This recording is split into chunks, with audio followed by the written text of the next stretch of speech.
Okay. Hello, everyone. This is Dr. Garrett Smith, also known as the nutrition detective around these here YouTube parts. And we are here today with the part 2 of the series of my sayings and aphorisms and idioms, as people call them. So any of those words work for what we're talking about today. And these are the things that I tend to say over and over in my live streams. They are meant to be short things that people can just think about and remember, and sometimes use on ourselves, as I even do to myself, to kind of, sometimes remind ourselves or give ourselves a little gentle smack and say, well, you kind of knew this was going to happen. That's what these sayings are all about. And there it is. Like the doc, it hurts when I do this. Well, then don't do that. Those kind of things. So anyway, yeah, let's just get into it, because we spent 3 hours last time going over 2 pages worth of these, and we have about 2.5 pages to go over now. And so just wanted to say in the live chat, so if you have questions, that doc that Joe just posted on the screen it's the document of the sayings. So if you want to read them as we go along, we'll be sharing it, so you don't have to read it. But if you wanted that, it's there. Just wanted to say hi to Roloff in the chat, because he was saying hello, everyone, and which I did. I'll tell you, that little start of it, I got it from Dutch Sense. It's kind. I love the way he starts his shows. If you don't know who Dutch Sense is, he's amazing in terms of he figured out earthquake patterns, and he does amazing work, and it's really pretty cool what he does. So if you ever want to check him out, it's DUTCHSINSE, and I always liked how he started his live stream. So that's kind of, and on that note, if I remember where I got the saying from that I'm going over today, I will absolutely give credit. None of these, some of these sayings are things that I kind of came up with. Some of them are things that other people came up with, and some of them are kind of my adaptations of what other people said. So yeah, so I'm not trying to steal anything from anybody. I always give, you guys know, I always give credit when credit is due. And if I got it, then if anyone wants to remind me of where I got it, go right ahead. Okay, so actually one saying we'll start off with before we go into this is not on the list, is Skewer Driver put, he didn't want me to forget saying, stop shoving toxins in your cake hole. Yeah, that's a good one. That is a good one. The cake hole, a lot of people like that one. And I didn't come up with cake hole. I think, where did I mean, maybe I heard it on South Park first. But anyway, yeah, the key thing about that one, and I kind of went over this in the last show, is toxins that you do not put in your body do not have to be dealt with, right? A toxin that an ounce of prevention is worth a pound of cure. Then I didn't make that one up either.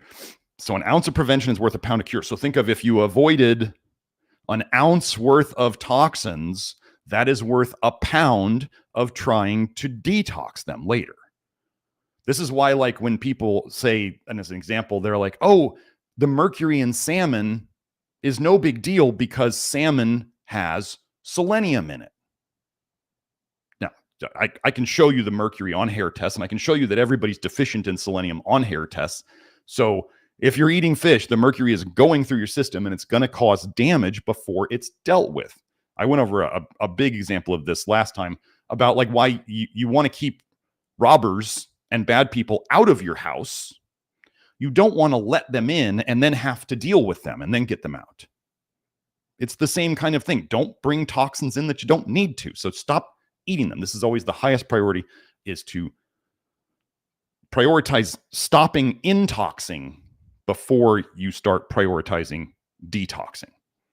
Because anything you're putting in already has to be detoxed. So stop that first, right? Okay.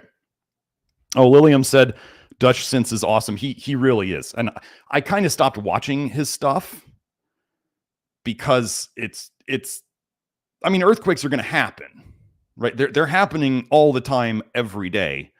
And I just kind of was like, okay, this is not really. So for those of you who obsess about like the doom porn, like the conservative doom porn, or like all the news and all these controlled op people who are trying to keep you in fear all the time. I'm not saying Dutch Sense does that.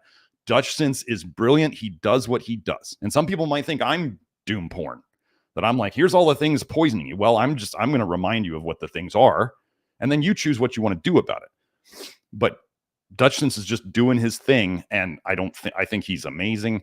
I think he's brilliant. The patterns that he figured out with earthquakes, beyond anything that the mainstream is going to tell you about. And yeah, I just got tired of watching it because it was the same stuff every day. Some people might say my live streams are kind of the same stuff every day or each time, and they are. And a lot of people like that because then you get these lessons hammered in your head so you remember them. So, oh yeah, LeBrad said making the apple brisket. I put the apple brisket recipe up on Twitter that I made.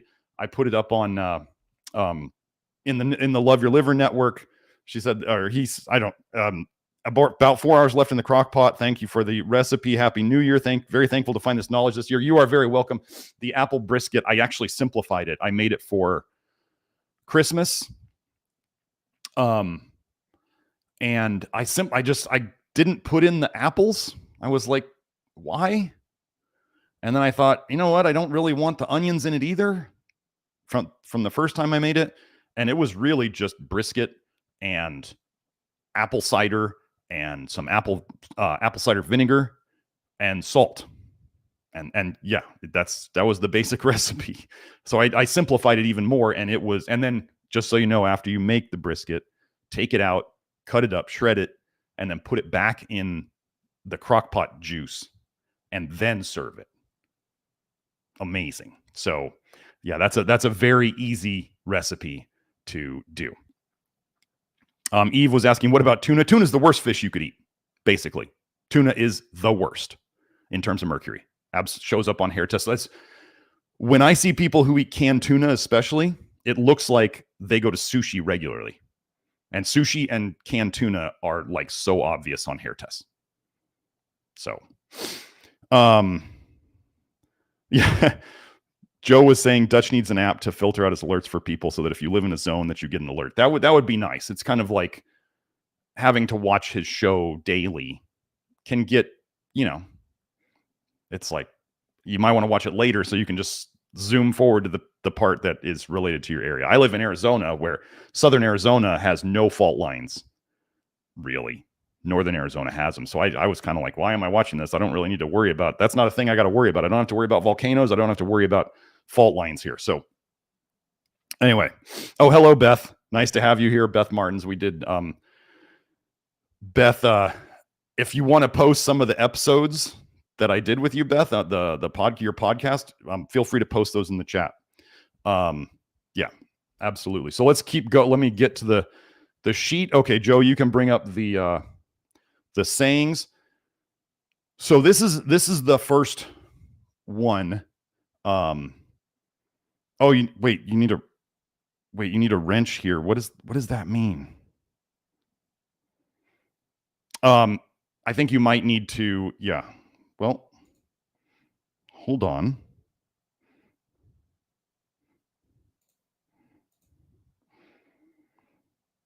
Well, Beth, I just made you a standard moderator on the chat. So if that makes you able to post links now, then go ahead. I hope that helps. If we can't, we'll figure it out for next time. Just text me and we'll figure that out. So the first saying, let me see. Joe, can you pull that up yet? Or should I try to share it? Oh, it worked. Great. Okay. There we are. The dose doesn't make the poison. This is a really, really important thing, because everybody is like, the dose makes the poison. And then they think that, because, okay, folks, they used to use mercury to treat syphilis. The history of conventional type medicine using poisons to treat diseases is super old. And then people out in natural living people, or if you want to call it paleo, people eating herbs for symptoms, which is using natural plant toxins to shut down detox and to relieve symptoms, is as old as time. If it is a poison, look, Joe's saying for me to make it bigger. Things can be, if things are not essential for you to live, and you are taking them to reduce your symptoms, you are after a drug-like effect. You are taking that thing to force your body to do something it doesn't want to do, or to make it do, to force it to do something that it doesn't want to do, or that it cannot do. It is, in a certain way, completely disrespecting the body's innate wisdom. You're saying, whatever's happening here, this detox reaction, this toxicity or deficiency reaction, I don't like it, so shut it down. So what that means is that, yes, drugs and herbs and things of this nature, and toxins like vitamin A, they have effects. Why does the pharmaceutical cartel even get to sell their products? Because they make toxins that have effects to reduce symptoms. Same thing with herbs and all these non-essential nutrients. Okay? They have effects. That's why they even sell them. That's why people say, oh, this helped me with this. They are toxins. They are making your body slow down its detox. And as you slow down detox, you accumulate more toxins, because toxins slow down detox. You slow down detox purposely by taking toxins, and the whole thing just spirals. And then eventually you wonder why these things don't work anymore, and you're sicker than you were before. All because you wanted to use a compound, natural or synthetic, that has an effect. The dose does not make something a poison or not. A poison is a poison is a poison. A toxin is a toxin is a toxin. The lower dose you take, the less side effects you have. That's it. So you might notice the positive effects more at the start, the positive effects, while you're slowly causing damage that you don't notice. And then over months or years, then you start getting more symptoms, and you're going, why am I getting these new symptoms? I didn't change anything. Because toxins accumulate in your system. The problem with toxins that people don't realize is, as a lot of people with like vitamin A, they're like, well, I used AI, and AI says that you only get toxic at vitamin A or with vitamin D3 rat poison at this amount of dose. And they only talk about acute toxicity. Okay. So like they're talking about, in a way, getting shot with a big caliber gun, causes like a shotgun. Getting shot with a shotgun, you're not going to make it. Okay, that's the acute dose. But let's say once a month, you take a bullet from a 22. You're not going to die, most likely. It's going to hurt. But after you get enough 22 bullets, the holes that it made in you and the lead toxicity that you're going to get over time will kill you. So you can accumulate damage.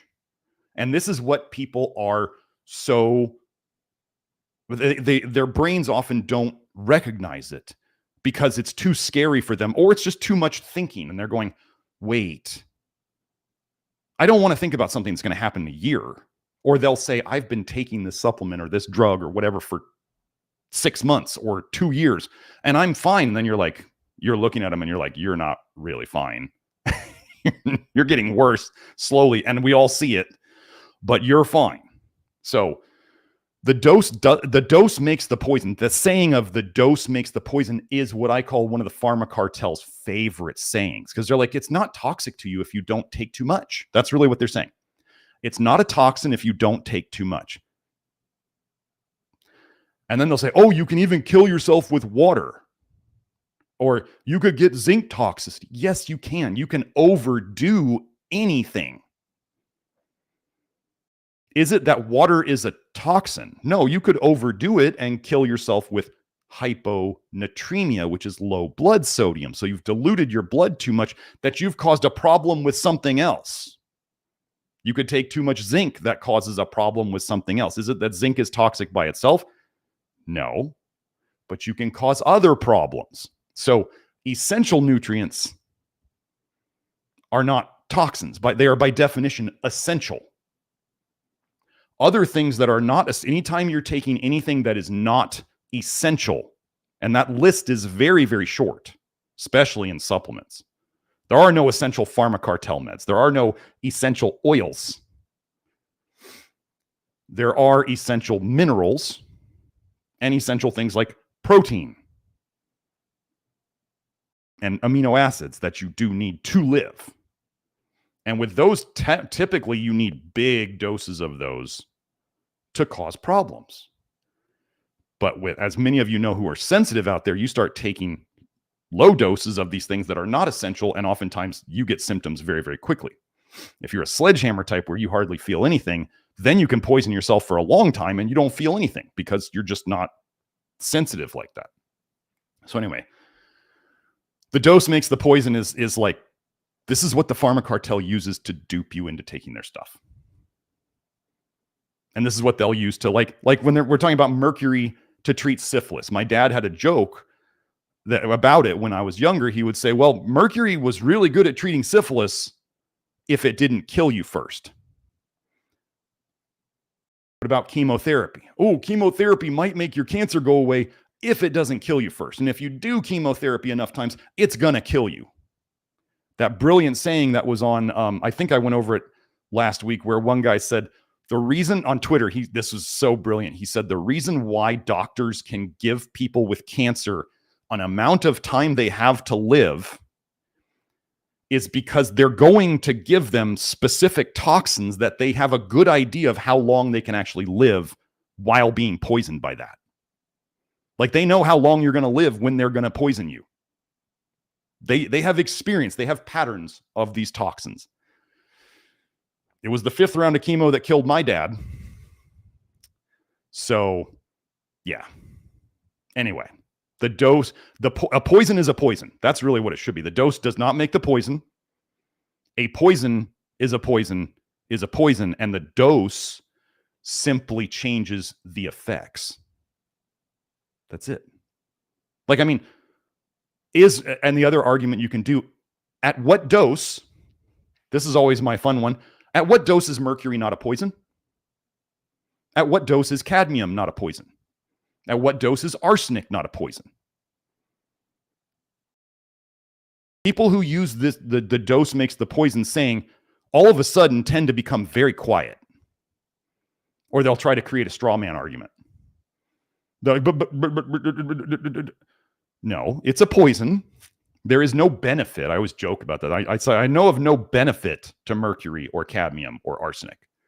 Does it accumulate? Yes. At what dose is it not a poison? It's always a poison. And then if we get into vitamin A, and we've shown that the human body doesn't need it at all for anything, then, and it's a toxin in high doses, then that's a poison. So if the body doesn't need it, and we know that it's toxic in higher doses, it's a toxin. It's very simple. So,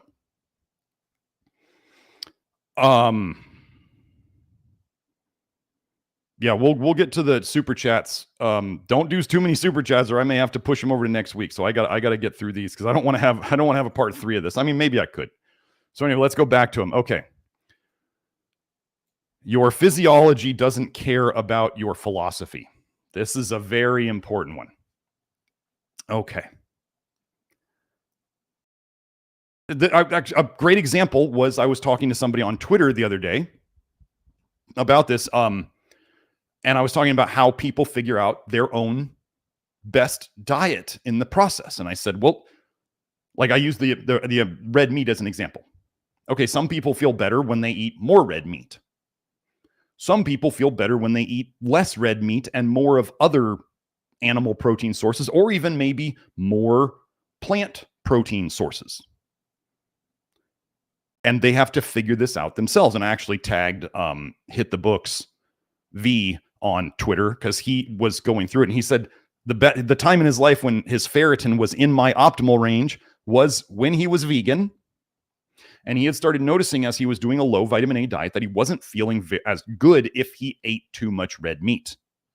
Now, we have lots of people on the program who eat lots of red meat. And then we always get the people, you guys know them, some of you may be them, where you're just like, I love red meat, I eat it 3 times a day, and I think everybody does better on tons of red meat. And it's like, no. Does every car use the same oil? No. Does every car need the same gasoline? No. Do they all need oil and gasoline? Yes. Let's say some people, possibly V in this example, are very, very efficient at retaining iron from muscle meat, heme iron from muscle meat. And they very easily get too much iron and their ferritin goes up and they don't feel, and V actually specifically said he feels bad when he eats too much red meat. And he was feeling better as he was going to more poultry and stuff like that. And I applauded him because that's what you're supposed to do, is to listen to your body and do that, because your physiology, like if your philosophy is red meat is the best meat and everybody should eat as much red meat as they can possibly get in. If that's your philosophy, but your physiology doesn't like it, your physiology doesn't care about your philosophy, you can self-poison yourself, even with the foods on the program, if you don't get along with it. There's a certain crazy lady out there on Twitter who's obsessed with attacking me. And she made the mistake in the program. One of the reasons she thinks my program doesn't work is because she ate beans every day for a year and she felt worse on it and felt continually worse as she did this for months and months and months and months over the year. And then she comes to the end and she takes beans out and she feels better. And then she thinks that I'm all wrong. It's really a sad story of someone not paying attention to some of the most basic principles of the program. Doc, it hurts when I do this. Well, then don't do that. But being accountable is not one of her strong suits. So she's trying to blame me and the program. Anyway, people are going to make errors out there. People are going to blame the program. The program is adjustable to you. And there are some people out there, I have had people who do this. They're like, I absolutely feel best on a vegetarian diet or a vegan diet. Can I do the program? And I'm like, yes, you're going to have to make sure that you're getting enough total protein. You're going to have to make sure that you get enough zinc. And you're going to have to make sure possibly that you get some taurine if you want to do this. And if they're saying, well, I do fine on it, I don't seem to need any of those extra, but they're going to take out the high vitamin A foods and get more soluble fiber and do this stuff that we do on the diet. If that's the way they feel best, that's great. Me as a vegetarian, I was wasting away. Okay, I was 6 foot tall, 168 pounds. My cheeks were all sunken in. I was doing triathlons. It was a great example of me.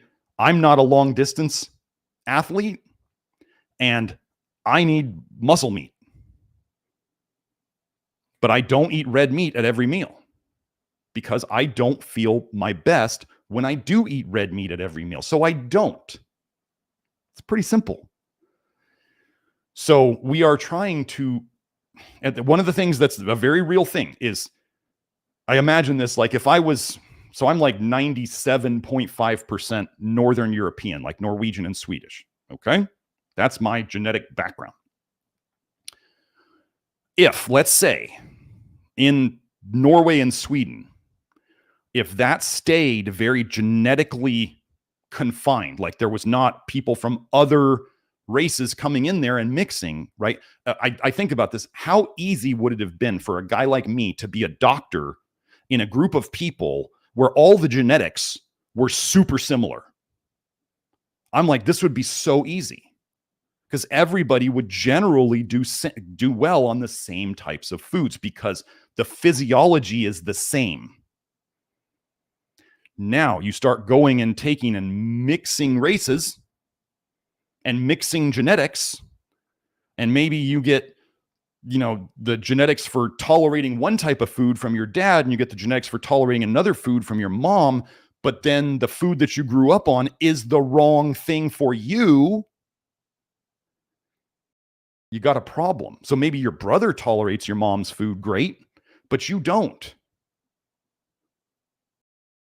That's one of the problems with all of the mixing, is you have to figure out what genetics you have from where.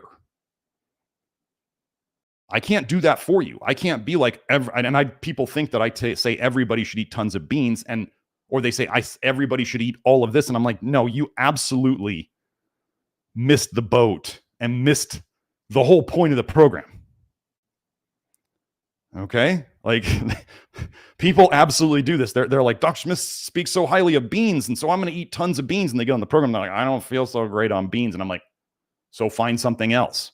But you said and I'm like, I said, if you don't tolerate them, don't eat them. That's in the articles. So you must listen if you don't feel good on something. Now, I will say this.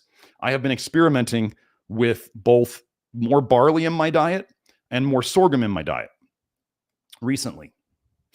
Well, the first couple days, I was getting, I was farting a lot, because barley especially is a lot of fiber. And your gut biome is going to feed on it and make their waste products and methane and stuff like that. And so it happens. However, I thought, okay, well, I'm okay with what is happening, even though it was a lot. I was like, it'll probably go away within 2 weeks. And so I've just continued eating it daily, because is the juice worth the squeeze? Did I think that the benefits I was getting from trying these things out was worth some gas short term? Yes. Now I'm at, I think, about a week of eating it for breakfast every day, and the gas went down dramatically all of a sudden. Like yesterday, it dropped by like 75%. Okay. If you get to 2 weeks of beans or grains or whatever, and you're still like, something's not right, you may not agree. That may not agree with you. But also, if you start with about 2 tablespoons a day of, let's say you're adding a new type of bean or you're adding a new type of grain, and you do 2 tablespoons a day, like a couple bites, a couple spoonfuls, and then you give it 2 weeks. By the end of the 2 weeks, your gut biome may have adapted, and then the problems go away. And then you can start eating more normal amounts of it. So there's that. But your physiology doesn't care what your philosophy is. The way you want to eat may not be the way your body likes to eat. You ladies, you may not tolerate carnivore. Ladies may read about keto online and they're like, oh my gosh, I want all these benefits. And then they go and they do it. And ladies, you don't tolerate fat very well compared to men, because you don't make as much bile. Lots of ladies out there know that keto was a disaster for them. And the guys keep saying, I don't know why you have such problems. I'm fine on it. Your physiology doesn't care about your philosophy. Okay? So. Well, actually, I'm going to go over Beth's comment right here. Joe, Beth was saying, I've really benefited from finally getting the Goldilocks principle. I don't know if I have this on here, but I'm going to go over it anyway. The Goldilocks principle, right? It's from the book. It's basically, the idea of it is not too hot, not too cold. You want it just right. Okay? It's very simple. This can be applied to anything. Like tanning, going out in the sun. You don't want too much sun. You don't want not enough. You want it just right. So if you're going out in the sun, if you're not going out in the sun or getting UV or tanning or Sperti or whatever, we got the Sperti link down there in the info for the show. If you want to get like a home little tanning UV type thing to help in the winter months. But anyway, you don't, like I tell people, too much looks like you either feel like tired or wiped out or kind of beat up after you do tanning or sun or UV or whatever.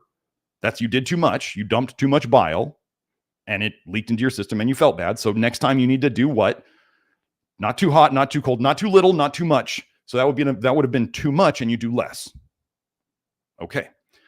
If you're not getting any sun or UV at all, well, that's obviously not enough, unless you might be, people at the start of this can absolutely be so toxic, especially in their skin, that going out in the sun just wrecks them. Or like people with fibro, they go on a walk and it wrecks them. Not too hot, not too cold. You want it just right. Well, if a walk at the start for somebody is too much, but they can kind of bounce on a trampoline, like not bouncing even, just using the trampoline as like something that goes up and down, like your feet are not leaving it. You can still just use a trampoline to just kind of bounce, if you know what I mean, but you're not bouncing off of it. And that can be very, very low impact. And it can be something to get the lymph moving, and you're doing something to move your body. That could be the start of exercise. Other people, they come into the program and they're like exercise maniacs. And then they start really trying to detox. And all of a sudden the detox, if they go and they exercise hard, or if they do sauna too hard, or if they do whatever, all of the agitators we talk about too hard, because they're now switching into detox mode, they kick their own ass.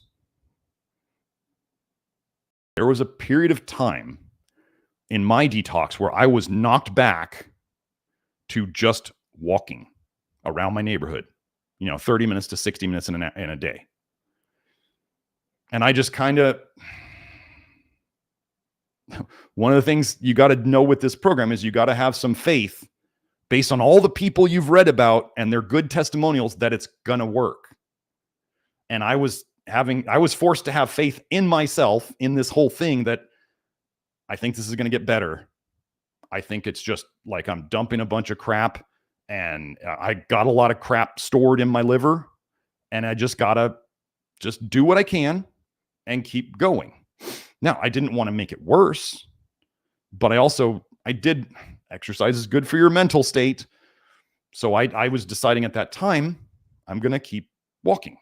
Some days I'd walk 30 minutes. Some days I'd walk 60 minutes, because a loop around my neighborhood's about 30 minutes. So I could do one or two of those. So just adjusting. The Goldilocks effect would also say at any time during the program, you may need to adjust things up or down. Life is change. It is. So you're going to have to adapt. At the start of the program, you might not be able to take as many minerals because you're sensitive. Okay, as you get less toxic, you might be able to take more minerals. At the start, you may be able to take all the minerals. And over time, as you fill up your stores, you don't need as many, or you might get too much. So life is change. That's it. So we got that. So let's go. Let's do this one. This is not exact. I don't think this is exactly the way I would have said it. So these were typed up by other people, but it was like, if you're a 20-something trying to give out life advice or nutrition info, just kind of shut your mouth. Don't look to 20-somethings. So as another saying that goes, youth is wasted on the young. Young people can get away with all sorts of stupid shit. They're using up their youth, and then they're trying to sell it on the internet as influencers. They're like, look at me, I look so amazing. I do methylene blue. And then then the methylene blue fat is already dying. It's already dying. Hi, Vance. Sucks for you. Anyway, it's dying because more and more people are seeing others say, this was a disaster. I shouldn't have done it. Oops. And then you have the people going, this is so amazing. And they don't realize they're taking a pharmaceutical antidepressant. Oh, and I feel so amazing. Toxins do things. Pharmaceuticals do things. That doesn't mean they're good for you. Nobody has a methylene blue deficiency. But you have all these 20-somethings being like, this thing is amazing. And that they would advertise on Instagram saying it's like Adderall. It feels like Adderall. There was a company advertising methylene blue saying it feels like Adderall. Another influencer on Twitter was saying it feels to her I think she said it feels like crack or cocaine. And I'm like, first of all, how would you know? Second of all, you're taking a synthetic drug and comparing it to a recreational drug that is quite intense. It's a drug. Duh. So, oh yeah, Joe posted up the methylene blue episode. So if you haven't seen that, Kelsey and I did that. Good episode. I need to make a Twitter thread out of it. I really need to get on that. So yeah, that was, what you want to do if you're looking for the truth in something, you want people who are years into it, years. You don't like, I mean, and people could say, well, there's muscle meat carnivores who have been doing it for 10 years, 15 years. Yes. And I'm not that down on an all muscle meat carnivore diet. I just think they're not detoxing very well, and it's going to catch up with them eventually. However, as I've been over many times, the all muscle meat carnivore diet is a very low toxin diet. So at least they're not adding toxins to the system, but they're also not pooping them out very well. So the bile is just circulating. It's just in a loop. And if they could add some soluble fiber to it, whether that's apple pectin or whether that's psyllium or even sun fiber or whatever, then they won't crush their bifido over time and create a dysbiosis. And they will be able to poop out more because the soluble fiber will soak up the bile, adsorb the bile, and help them poop. So, when there's people, that was one of the reasons, actually, when Matt Stone wrote of 180 Degree Health, he wrote one of his first articles about Grant Genereux and his diet. And he pointed out that these 10-year all muscle meat carnivores didn't die of vitamin A deficiency. And the logic of that hit me like a train. I was like, wait, why aren't they blind? Why don't they have keratomalacia where their eyes get so dry that their eyelids are scraping their eye and causing it to get damaged? Why aren't they dying? That point that he made, I was like, oh my goodness, this is crazy. I can't argue with that. And then I went and I read Grant Genereux's books and I saw that it all made sense. And then we went and did it. And now we have the years behind us. We have Grant at 10 years. We have me and others who started it with me at 6 years. And then there's probably some other people who were doing Grant stuff before I started. We have years and years, and we have more mature people. Grant's in his, I think, early 60s, or was it late 50s? I don't remember. We got me at 49. We got Weldon Williford at 49, my same age. And this is the key thing. When you see these changes happening in a good way in people who are in their 40s and beyond, that is the proof in the pudding. You don't find Peters doing it in their 40s, because you try to take a 40-something and feed them a bunch of sugar and milk, they get fat AF really, really quick. Everybody knows this. Like, you can't put 40-somethings and older on ice cream every day and sugared milk and Mexican Coke. They just get fat. Whereas young people who don't know what they're doing, who were probably starving themselves before, like pseudo-starvation, they start eating more calories and they feel amazing. And they're like, oh my gosh, this diet fixes everything. No, it doesn't. You just didn't eat enough. And then you started eating a bunch of calories, and lo and behold, you felt better. It's not the carrot salad. So anyway, and so many of the Peters are 20-somethings. I tried it in my maybe my early 40s. It was a disaster within 2 weeks. It was a disaster, which is the way most older folks, more mature folks, I'll put it that way, who try that diet, that's the way it goes. So anyway, next one. Oh, Happy New Year, Christina. Yes, Happy New Year to everyone. I will be, my boy and I are going to, for New Year's, I don't care about New Year's, honestly. My boy and I are going to play pickleball tonight or this evening, and he and I both are early to bed type of guys. So I don't know. We may get something for dinner and something special for dinner and just go to bed early. I don't care about the ball falling or any of that stuff. So yeah, that's that. And we're going to make sure we're off the roads for all the drunks. Seems pretty straightforward to me. Okay, here we go. We care more about results than making your labs look pretty. This is a very important thing. If you want your labs to look amazing, so like when somebody comes to me or my practitioners, they're coming because they have a health issue, right?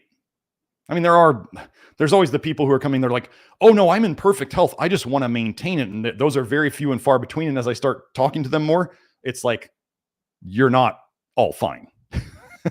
They've just fooled themselves into thinking they're all fine because they don't consider the issues that they have every day as a health issue. They can be like, oh, well, I'm kind of tired all the time, but yeah, everybody's tired. And it's like, well, that doesn't mean you're okay. Right. So the results, we want people to come in with labs that are not perfect, because the labs that we run, the hair test and the 4 blood tests. Okay. So for all of you out there who have been to functional med docs and they're running pages of labs, and you walk out of their office the first day and you just dropped $1,000 and all you've got is a visit and labs.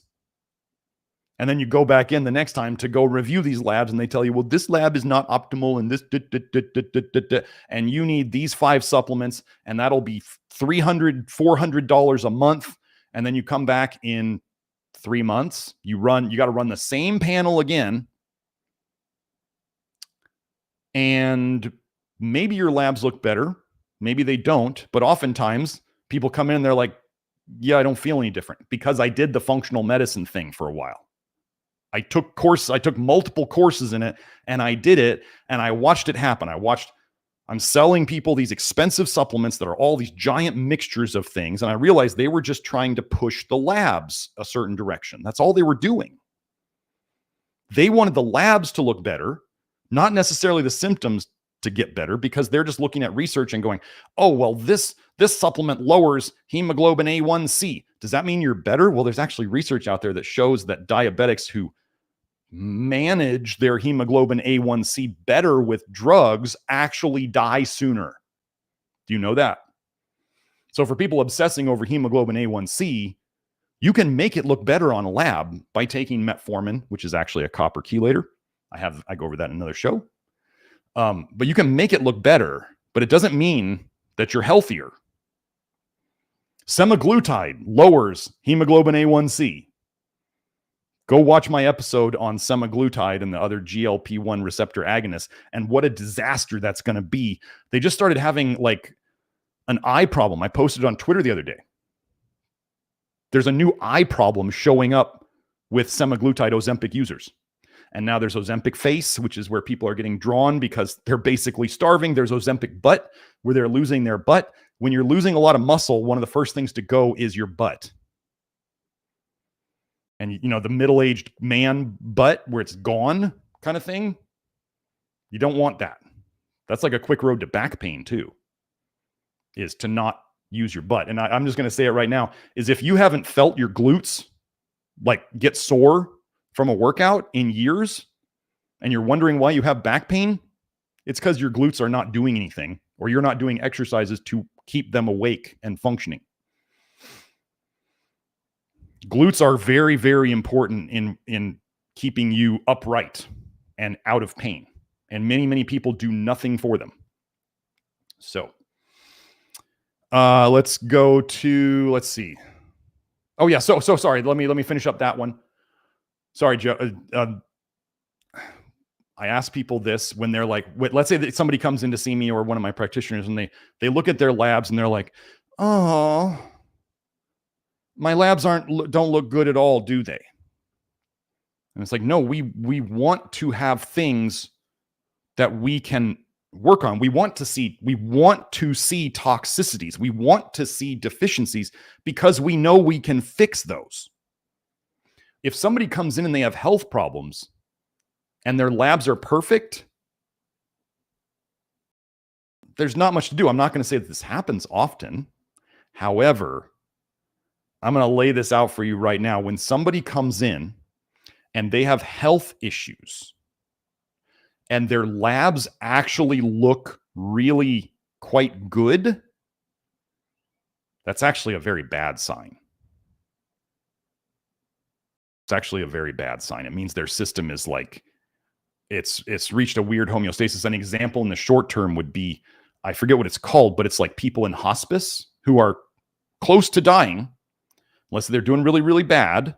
And then all of a sudden, you guys who have been to hospice with loved ones and they're they're gonna go, but all of a sudden they have that one day where it's like they're back to normal. They've got energy, they're talking, they're awake, they want to do the things that they used to do, and everybody's kind of happy and they're like, oh my gosh, are they pulling through?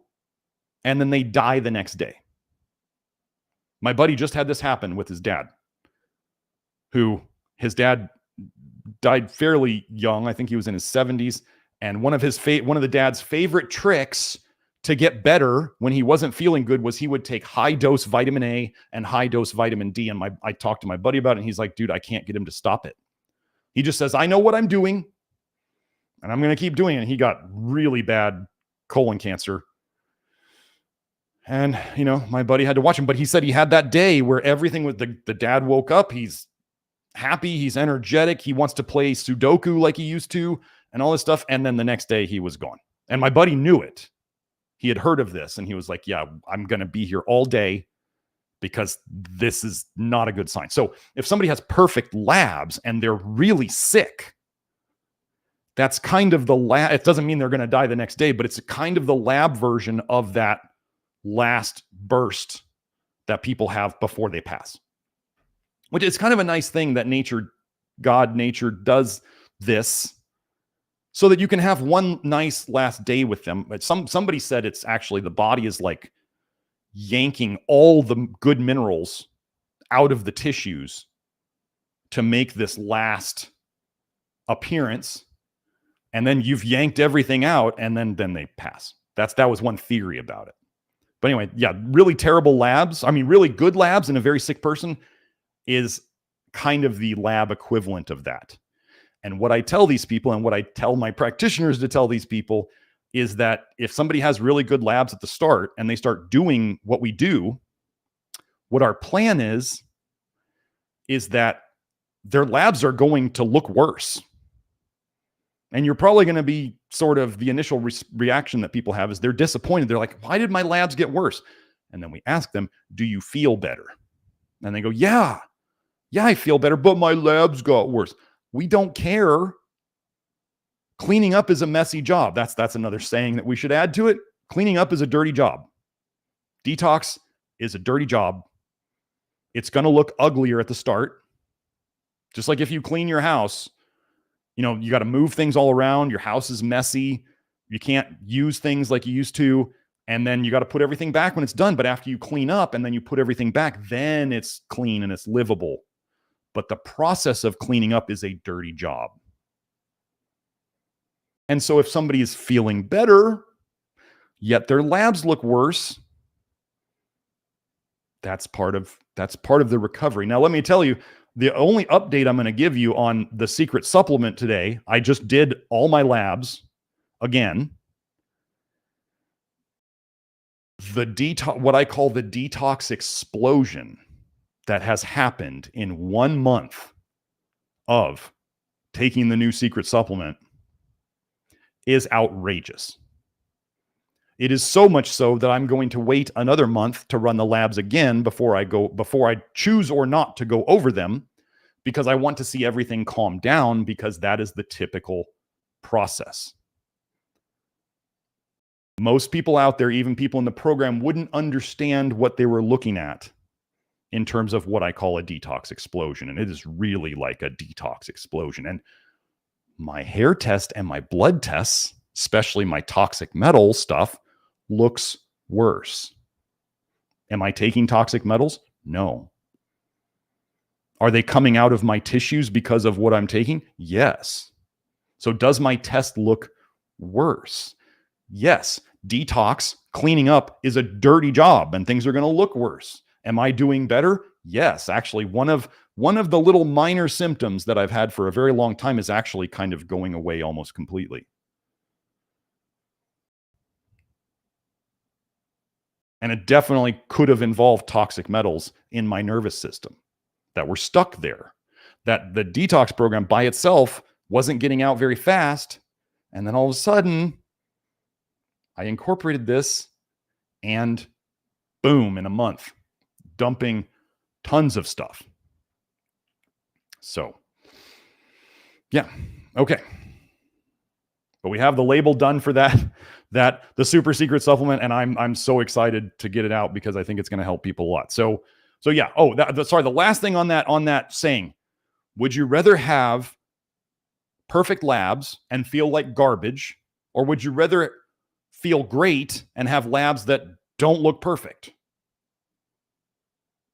Most people, this is what, especially when I ask people on like their follow-ups, my labs look worse. And I'm like, but do you feel better? Yes. Would you rather have perfect labs and feel like crap, or would you rather feel amazing and have labs that don't look great? And then I explained that cleanup is a dirty job and things can look messy. You're getting better as evidenced by your symptoms, and we see the toxins coming out. We see it coming out. Like, this is one thing that we do here is we actually have labs and we will show them to people. I'm waiting for another month to do actually, I don't even know if it's another month. 2 weeks till I do my next set of labs. I went over the labs in my seminar group on Saturday. So the seminar study group, I did a seminar on how to do what I do, and it went great. And what I include as part of this is monthly, we do like a 2 or 3 hour, I call it a study group, where I'm going over labs to show people how to analyze it. And my recent labs, where I had hair and blood and urine, that's how intensely I'm going to show what is going on. I went over those for 2 hours with people to show them what a detox explosion looks like and how we don't necessarily have to have all the extra blood and all the extra urine tests that I did. We can see it on the hair test enough. And the blood and the urine wouldn't have added anything. We wouldn't have changed anything we did. It's just I'm doing it to show people. So, moving on. Oh, yes, this one. Joe, if you can go to the other screen. But you don't look sick. Like, a lot of people have this from other people. Other people are like, but you look great. Like, you take a really good looking, generally a naturally good looking person, and they can be very, very sick internally, but because they're naturally good looking, people tend to think they feel a lot better than they are, or your symptoms. Like, I mean, think about it, even just like a UTI, right? Like a urinary tract infection, especially you ladies, you may feel terrible, but people are like, but you look fine. So can people be suffering biochemically inside and look fine on the outside? Absolutely. Yes. Also, just because somebody looks great on the outside doesn't mean they're healthy. And we're going to start seeing a lot of these influencers who are pushing all this crap like methylene blue. They're going to suddenly come up with problems. Or like the guy, I forget the bodybuilder guy on Instagram who had the alien muscles where he'd flex his chest and it would do all the fasciculations, all the vibrating muscle kind of thing. And then he got the jab and now he's dead. He still looked great up until the day he croaked. The wrestling coach at my high school, I didn't wrestle, but he was a PE coach too, and everybody knew him. He looked amazing. He was 50-something, totally in great shape. He croaked while running around the local park, the track at the local park. He just heart attack and died. He was like 53 or something. So aesthetics does not equal health. And this is another reason why you don't listen to 20-somethings. 20-somethings, youth is wasted on the young. They can look great almost no matter what they do. And then people trust them because they're like, oh, my personal trainer who's 23 looks amazing, and I want to look like that. And you're like, no, find the 40-something or 50-something trainer that looks amazing and is still not walking around with like a limp and a bad shoulder and a bad neck because of all the stupid crap they did in their 20s. You want to, like, success leaves clues. If you see somebody who is still doing really well in their 40s and 50s, maybe they have amazing genetics, but more likely than not, they've been doing things that are working for them for a long time. That may not be the exact thing that works for you, but you could take from that and say, oh, well, maybe I'll try some of these things because this is making sense. But don't go after somebody who's like 6 months into a new diet and maybe they look amazing and you're just like, well, I'm going to jump on board with this because they look amazing. Let them prove it over time, like we are doing with our people. Okay. So,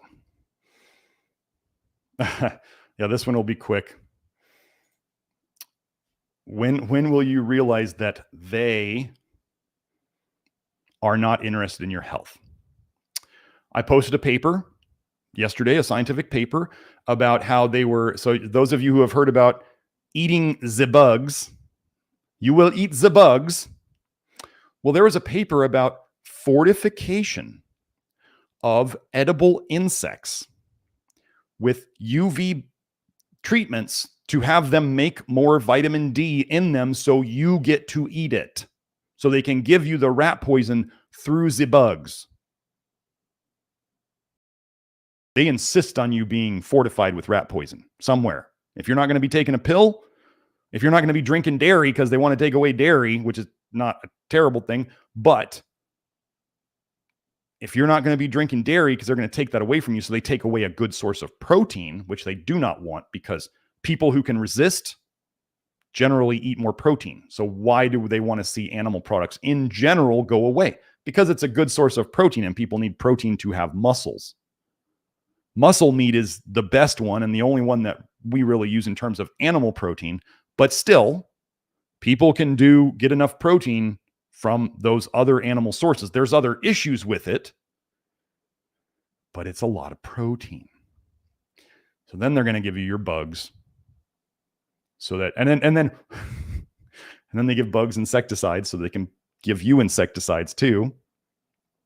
Yeah. The bugs. Eat the bugs, and we will fortify the bugs with the vitamin D from the tanning lamps. Oh, and then bugs are actually extremely high in vitamin A generally because they feed them lots of plant foods that are very high in carotenoids. And so the bugs collect that. So they'll be giving you lots of vitamin A, and then they'll make sure to put some vitamin D in there too. Sergio asked, hey, doc, is it okay to take niacin with food? You should always take your niacin with food. Always. This is in the articles in the Love Your Liver program. So if you have other questions on niacin, Kelsey wrote a series of great articles on niacin, on flush niacin, nicotinic acid, never niacinamide, never nicotinamide. That's in the program. So you always take it with food. Okay. These two are kind of the same saying. The more toxic you are, the more toxins you crave. Or to put it another way, poisons beget poisons. As many of you have noticed, as you've gone along in the program, often your desire for things that we say are not good for you decrease or disappear entirely. Like we don't do no sugar, like sugar detoxes. We just have people minimize their added sugar and then do the detox diet so that they get better. And then as you take in fewer sugars, you make less aldehydes. I go over that in the glucose and dextrose fad video. Sugar turns into at least 4 different aldehydes in your system, including it turns into alcohol, which then turns into acetaldehyde. Some of it, not all of it, but some of it. And I'm not saying to never eat sugars again. I'm saying minimize added sugars. So at the start, somebody may have a real issue with that because they're really kind of addicted to it. They should. So what do? You work on everything else. And then all of a sudden, as you get less toxic, you find it easier to reduce the added sugar intake because you're just less, you crave it less. All of us know the people who are the most hypoglycemic often have the crappiest diets because they're more toxic. They eat a crappy diet. They're very toxic. So they want their blood sugar's up and down. What do they want when their blood sugar drops? They want sugar. They want more toxins. As an example, flush niacin nicotinic acid, I was looking at articles yesterday, multiple articles on how to use flush niacin for nicotine addiction. And then also, the guy who founded Alcoholics Anonymous wanted flush niacin to be the 13th step because it increase what we're doing here. What does flush niacin do? It increases the speed of your detox. You make more NAD, which you need to run many of the detox enzymes. And so Sergio said he watched over 50 lives in the last couple of weeks. Yeah, so definitely, well, keep doing it. I mean, it is a risk. One of the risks, let me say, one of the risks of starting to watch these live streams is they do have addictive potential. But this is a good addiction. This is okay. So where was I? I lost my train of thought. Oh, the poisons beget poisons. So what we find, and so, okay, another example. A lot of people at the start of the program are addicted to caffeine or coffee. And they're like, I don't know if I'm able to get rid of this. Not yet. And I say, okay, that's a lot of people at the start of the program are addicted to coffee. And they don't see a way out yet. Okay. Work on everything else. And all of a sudden, over time, your energy gets better and your sleep gets better and you feel better and, you have more energy. And then all of a sudden, at some point, you can go, I'm ready to quit. Like, I think we can do this now. And then you start realizing how much coffee messes up your sleep. Because it does. Whether you believe it or not, you could be sleeping, but your sleep is not as deep as it could be because you still have caffeine from the daytime running through your bloodstream because you do not clear out all the caffeine in 24 hours. It is the way it is. You always have caffeine in your system that night if you have coffee or caffeine that day. So, Susan Stewart says she has 4 notebooks full of LYL live stream notes. Please write a book. We're working on that. Actually, I haven't given Joe the link. If Sarah, if you're on the live chat right now, if you might want to post that, what somebody did. I don't know who it is. Because I didn't see the post from Sarah.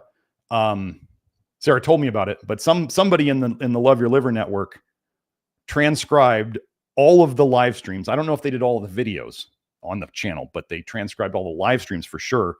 And they made a website where it is searchable by word. So you can search all of the transcripts of all of the episodes and find out when I mentioned certain words.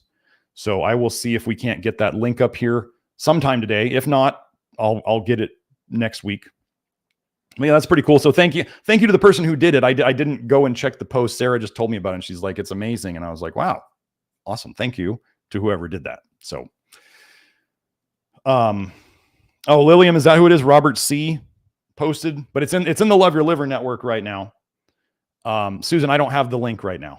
If anybody else has the link and you want to post it, you can, but that's out there. Okay. So yes, just think of it this way. Actually, I posted about this. This is a funny thing.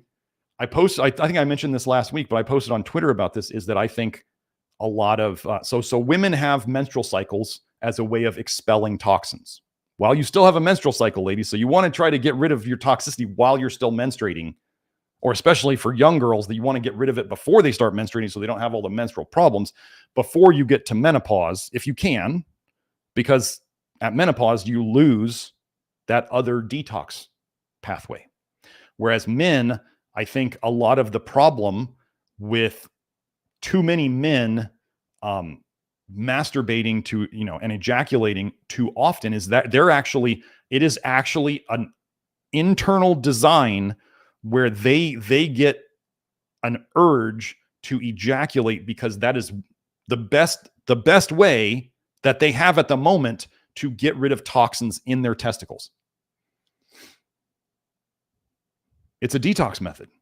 And so think if somebody was really, really toxic, their body might be like, you need to go and get this taken care of like once a day, multiple times a day, and all this stuff. And then what we do see, how this makes sense, is we have people in the program who not only say that the various characteristics or quality of their ejaculate changes as they detox more, but they lose that urge. So we are making them less toxic. So they are craving less toxic activity, which is what porn and masturbating really can be. Okay? It all makes, when you think about things as detox, stuff that's coming out of you as a potential detox method, it all starts to make sense. So, so that it's kind of like, less toxicity in you means that your body will try to push out less toxins in toxic ways. So, Joe posted the link to the transcript search. I'll have to put that in my, Sarah or Joe, I need make a note for me to put that link in the show notes from here on out. So, okay, so next one. Toxins of a feather flock together. Generally, toxic foods have a bunch of toxic things in them. What are we trying to do? We are trying to find foods that have the least toxicity. Remember, our highest priority is less toxicity in you, less toxicity coming in, and more toxicity leaving. So many foods, it's very obvious. People will be like, why can't I eat this? And why can't I eat that? And I'm like, well, I could go through the vitamin A, the copper, the oxalates, I could go through all of this for every food.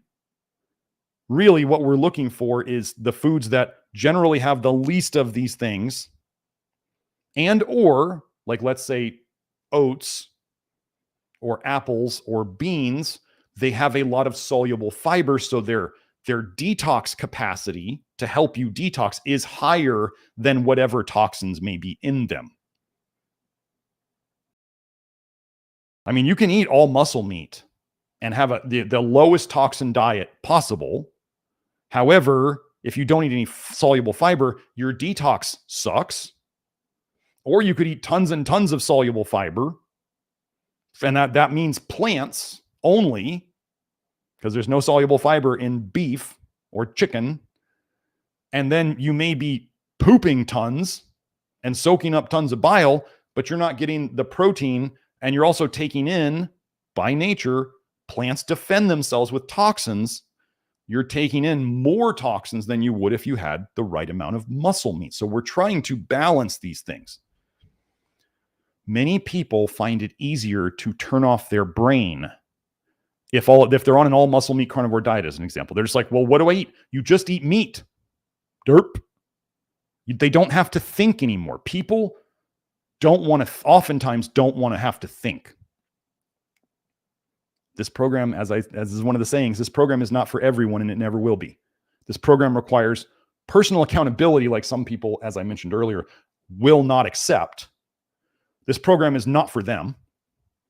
And some people, there are people who are close to me who are sending me texts going, is this okay? Is this okay? And I'm like, if you want to get better doing what I do and you want to make the money you're spending with me worth it, you need to go into the Love Your Liver program and read it. Like, I do not have the time to expound over text all these concepts and principles. So yeah, people need to put in the time. And if you don't want to put in the time to get better, I mean, what else is more important than your health? So if people don't want to put in the time for that, this is not for them. But think about it. A lot of you folks, once you get all these concepts and principles, whether you put in the time on the live streams or whether you go through the Love Your Liver program for like the fire hose of information, once you know it, you know concepts and principles. You have now been taught how to fish, and you can go fish. You can go to a restaurant and look at the menu and be like, what is the best choice I could make here? Or you get to decide, well, I'm going to kind of cheat today, and I know that this and this isn't great for me, but I'm going to do it anyway. You have been empowered to make your own decisions because you understand the concepts and principles. So you can go out and live your life and make decisions.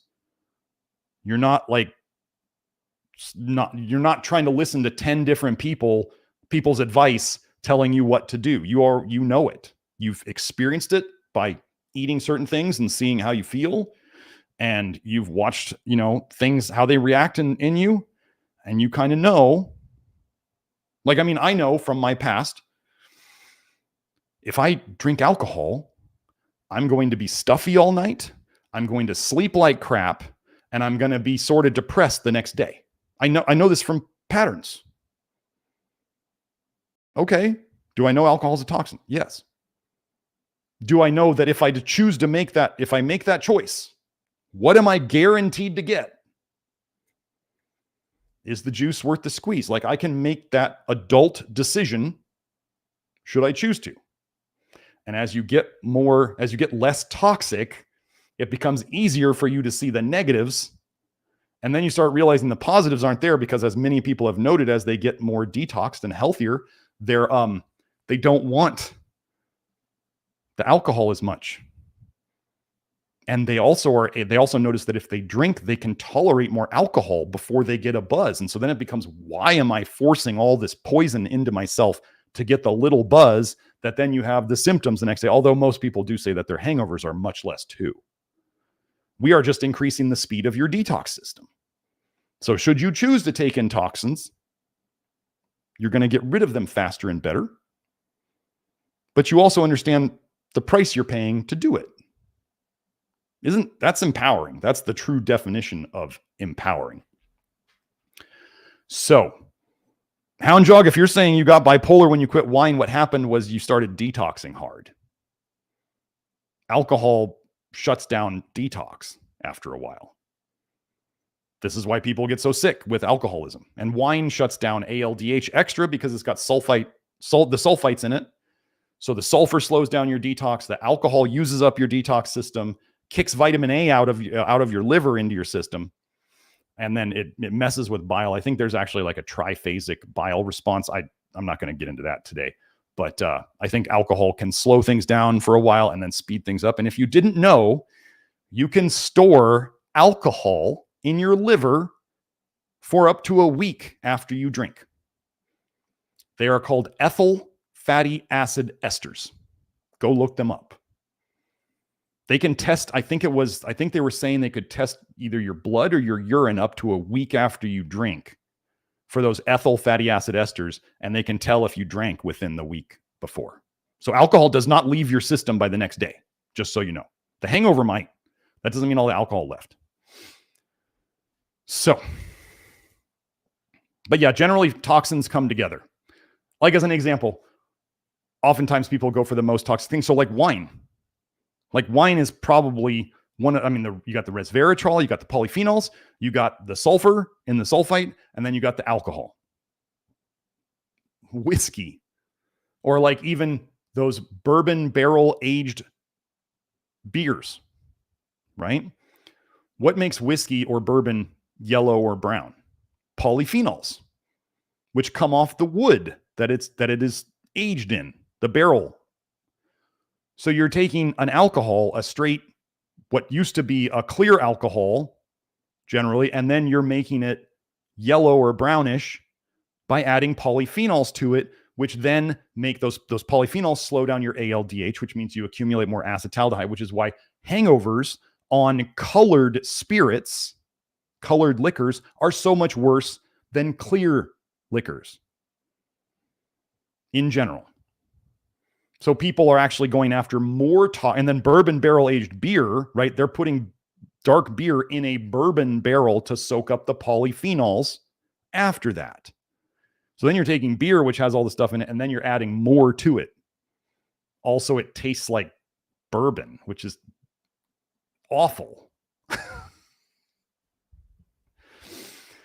So, but yeah, people nowadays are trying to combine toxins as much as they can, because then they'll say, I feel better when they do this. They're combining toxins to slow their detox more.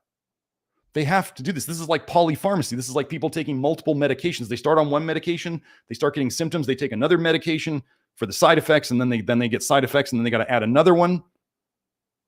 It's the same thing. Oh, so yeah, Joe, this will be just the one. If you like your disease, you can keep your disease. Okay. This should make sense to people. It's a play on Obama's, if you like your doctor, you can keep your doctor.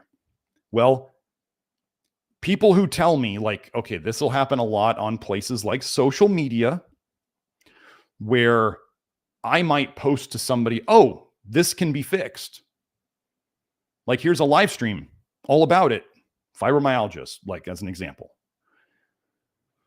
And then people will attack. No, I've had this for so many years and I've tried all these things and I can't fix it and I'm stuck with it. And how can you say that it can be fixed? And I'm like, if you like your disease, you can keep your disease.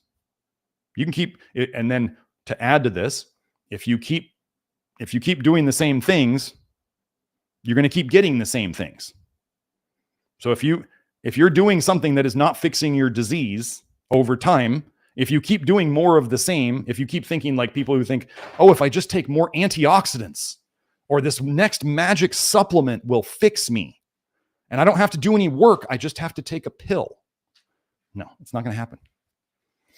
You might get a little relief for a while as the compound does something, but it's not fixing the root cause, which is toxicities and deficiencies. So I just kind of use it as like okay, I tried to help. Like there was a woman she put in, and this is one of the things, if you identify with your disease, like if your disease has become part of your identity, like as an example, I hope the person I'm talking about from Twitter, if they see this, they understand that this is an example of it. And I sent this woman, she put, in her Twitter name, it was like PCOS something.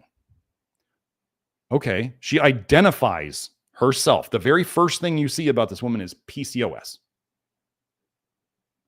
Okay, if you identify with your disease or as your disease, it's going to be extremely, extremely difficult for you to ever get rid of it because it has become a part of you. It's like disease charities. They don't want to fix the disease because if you fix the disease, they disappear. They don't need to exist anymore.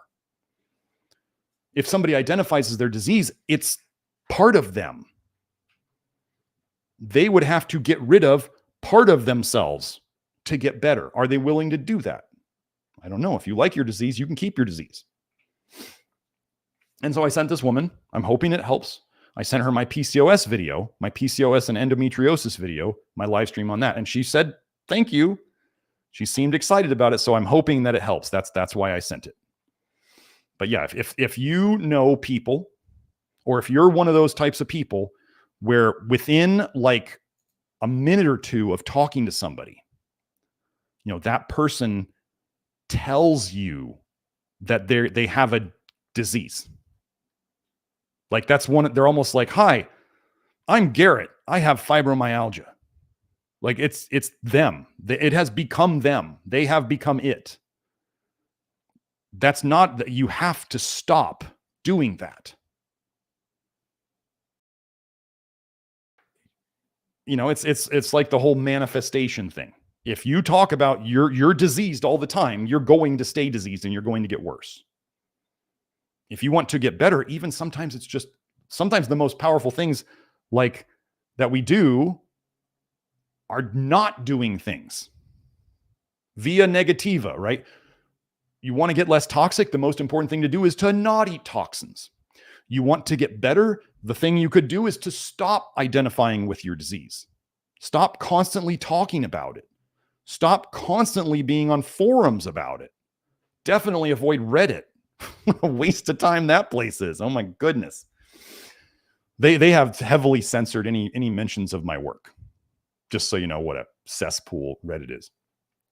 They don't let anybody talk about me. So, because Reddit is victim mentality central. Okay, this is a fun one. This will be quick. Nobody has an herb deficiency. So I don't care if, I was trained in medical herbalism in naturopathic school. I don't use them in general. There may be times where there is a specific effect, and I'm not going to discuss what that is here right now. But there may be very specific effects, but if we are using an herb or a plant, especially like herbs or spices are generally very strong tasting, strong smelling, strongly colored. That means they're toxic in that way, but we can use them for a drug effect. That's the thing that I just want people to know. I'm empowering people by saying, if you're using this, you're using it as a drug effect. So if you choose to do that, you can. I'm not going to stop you. Just understand that it's not fixing anything. And we may have to undo the damage that it does later. Okay? But remember about herbs. Something like 70% or more of pharma cartel poisons are based on compounds that were discovered in herbs. Why? Kelsey brought this up as a really good point. She said, why do you think there are all these studies being funded on herbs? Like, who's funding them? And she said, it's the pharma cartel, because they have to find new compounds that they can use. Go look up how many drugs are based on pit viper venom. Go look that up. And then semaglutide is based on Gila monster venom. Seriously, go look up how many meds are based. Go type in like pit viper venom pharmaceuticals or pharmaceutical and see how much you come up with. It's like a big branch of medicine. They are taking, how much do I have to say? They are taking a toxin and turning it into medicine. And you got Elon Musk talking about semaglutide is going to save America. Give me a break. He also loves mRNA. So no, you don't have an herb deficiency. And if you're taking an herb to correct a condition or to reduce the symptoms of a disease, you're not fixing it. And as soon as you stop that herb, your problem will likely come back, and it may come back even worse than it was before. And as you take the herb longer and longer, you will likely find that it works less and less, or that you have to take more and more. The definition of those two things, one is called tolerance. It means, like, it's a big thing with recreational drug use.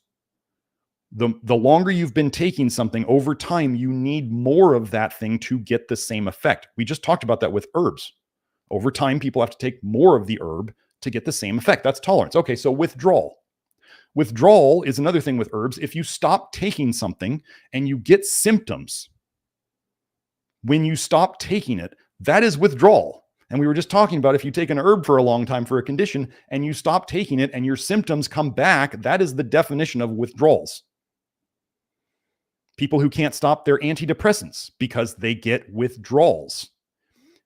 Tolerance and withdrawals are the hallmarks of drugs, drug-like effects. And that means they are hallmarks of toxins. So I know it's very appealing to want to think that, like, the whole God put all these herbs and things on the planet for us to use. And then I just counter that with, are there toxic plants? Are there plants that you can't eat? And they go, yeah. Okay, so what are you saying? People love to use this with weed. Like, God made all the herbs for us to use. And I'm like, okay, cool. So many people on Twitter and elsewhere are realizing that the whole full-on legalization of marijuana was the stupidest idea. Now you drive everywhere and it smells like weed everywhere. and people are out vaping in the middle of the street. And it's just the stupidest thing ever. So, but what did they do? They had prohibition on it for a long time. So they built up the people wanting to do it so that when the timing was right, they would legalize it. And then everybody thinks it's the forbidden fruit. And, oh, the government's been keeping us from this magical medicine for so long. And let's all go smoke dope and get high and eat gummy bears and what? No, it's stupid. I was a medical director of a dispensary for 10 years. So don't tell me I don't know anything about it. I watched the people who came in there. Nobody was getting better. Nobody was actually getting better. They were just taking an herb to suppress their symptoms. So Joe did a search on, Joe, you can post that link if you want. 13 pharmaceuticals are based on pit viper venom. It's good for you. Take it. So, yeah. Okay. Oh, yeah. Well, Joe, we'll combine these two. Okay. And so all my haters out there. Yes. If any of you are watching today, this is for you. People who oftentimes some of my biggest haters are the ones who just couldn't keep their mouth shut, and they just had to tell me exactly what they thought of me or one of my concepts in a not very diplomatic way, and they just got booted, and they are so butthurt that they got booted because they're rude and nasty, and they just think that the social media or wherever they can just say whatever they want to me, and I'm just supposed to take it. So I can't believe that people are like, oh no, you should discuss this with these a-holes and tell them why they're wrong. And I'm like, no, I'm not going to waste my time on people who don't believe anything that I say. And I'm not going to put on a performance for other people. I put out enough information that if people want it, they'll find it and they'll research it. But yeah, the next thing was, yeah, they watch my stuff, but I don't watch theirs. And they watch my stuff because inside, so you haters who are watching, you're watching this still because you are deathly afraid that I'm right. You're scared to death that I'm right and that you're going to, at some point, either break or you're going to have to admit that I was right. And that hurts some people deeply. They're like, but the mainstream, oh my gosh, I'm going to tell y'all something. Don't come at me on Twitter or here and be like, but my AI search said, or Chat GPT or Grok said this. Like one guy tried to do, he's like, AI says that molybdenum deficiency like is super rare. And I'm like, cool, bro. Go do what you want to do with that information. Why aren't you going to explain it? Why aren't you? And I was just like, block. It's called due diligence. I don't want people who want to be spoon-fed. They want me to sit there and they ask their little question and I give them a spoonful of information and they go, oh, well, I don't like, AI says that that's not true. My search on Google says that that's incorrect. And why is this? Explain this all to me. And I give them some more. I spoon feed them some more. And they're like, well, yeah, you may be right on that, but what about this? And here, let me make a straw man argument. And let me change the subject because you just blew away my old argument, but I'm not going to admit it. I'm going to make a new topic to talk about. And then they'll say, it's like the primal dieters, the raw primal dieters, where they'll be like, well, there's never been research on people eating raw, non-toxic animal livers. And they know this how? They'll just look at a study and they'll be like, well, that's not raw, clean liver. And I'm going, okay, so if there's no studies on raw, clean liver, what are you eating, bro? If they can't even get it for a study, what are you eating? Why am I showing that livers from New Zealand grass-fed cows are toxic and their kidneys are toxic? And I'm showing all, wild animals, toxic kidneys, toxic liver. If wild animals are dirty, then the conventional or the domesticated animals are definitely dirty too. And I show that they're all dirty and they go, but there's never been any studies. And I go, block. I don't have time for them. I have no energy to waste on them.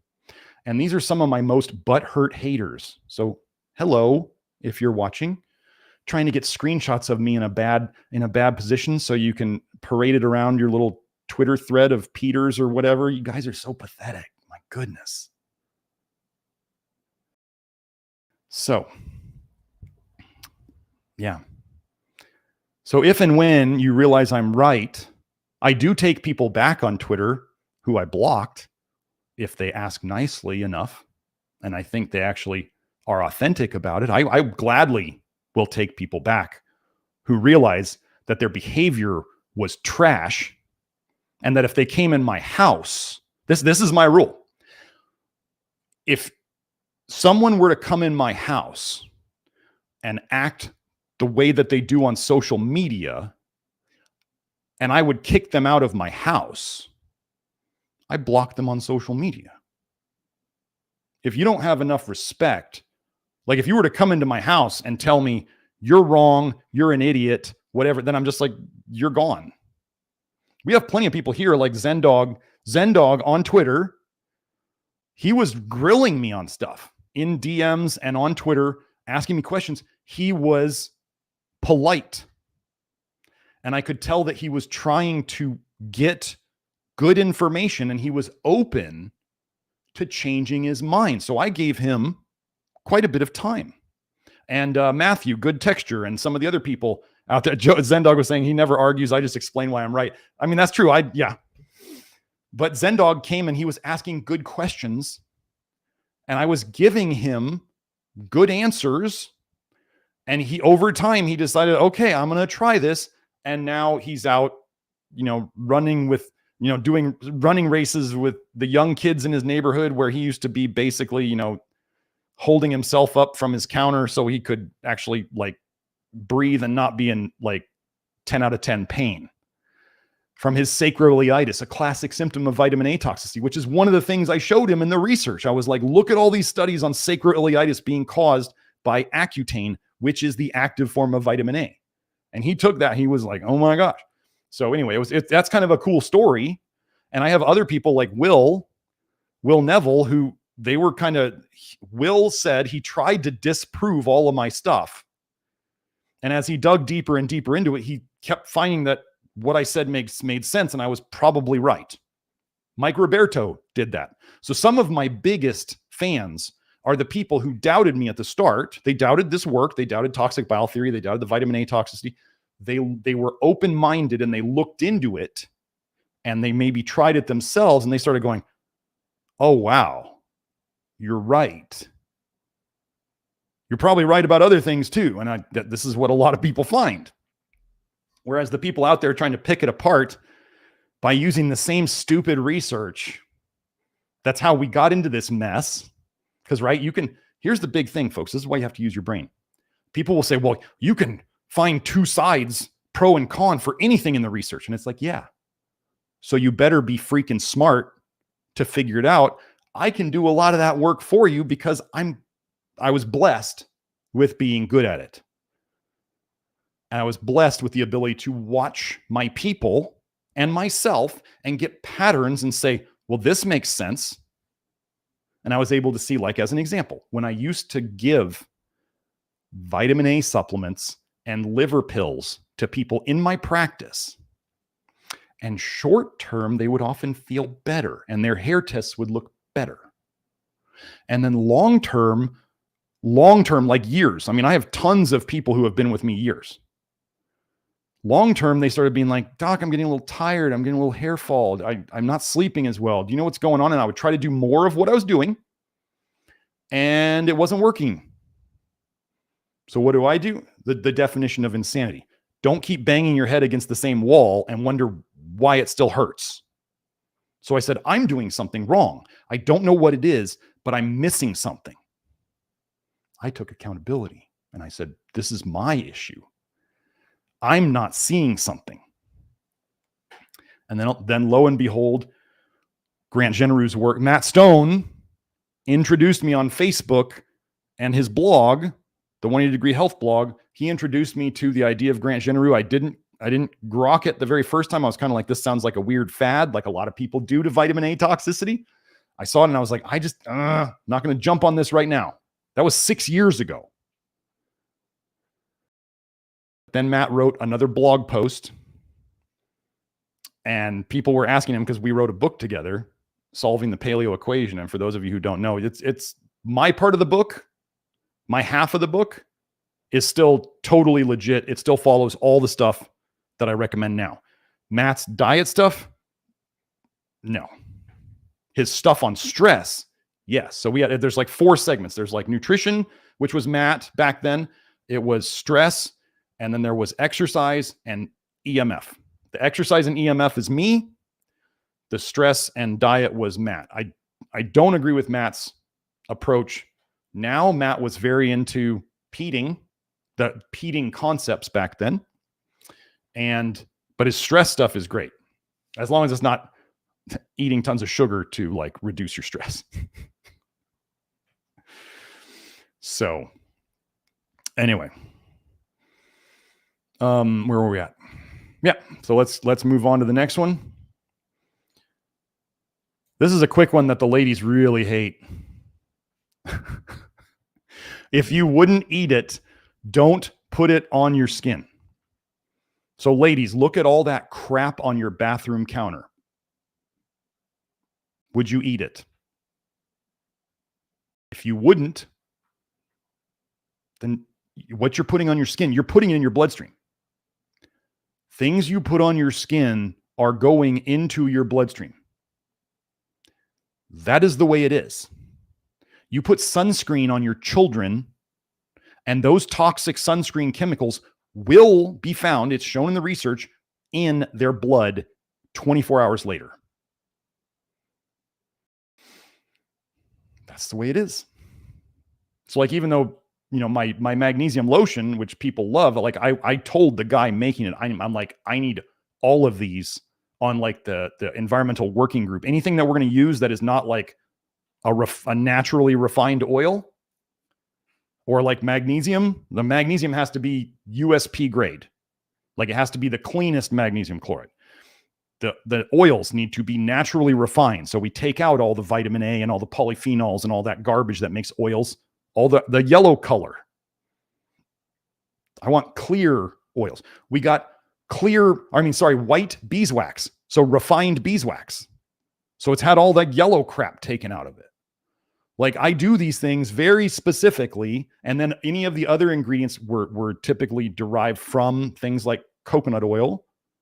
And they needed to be on the environmental working group skin deep list. They needed to be 1s or 0s. They had to be the absolute minimum potential risk.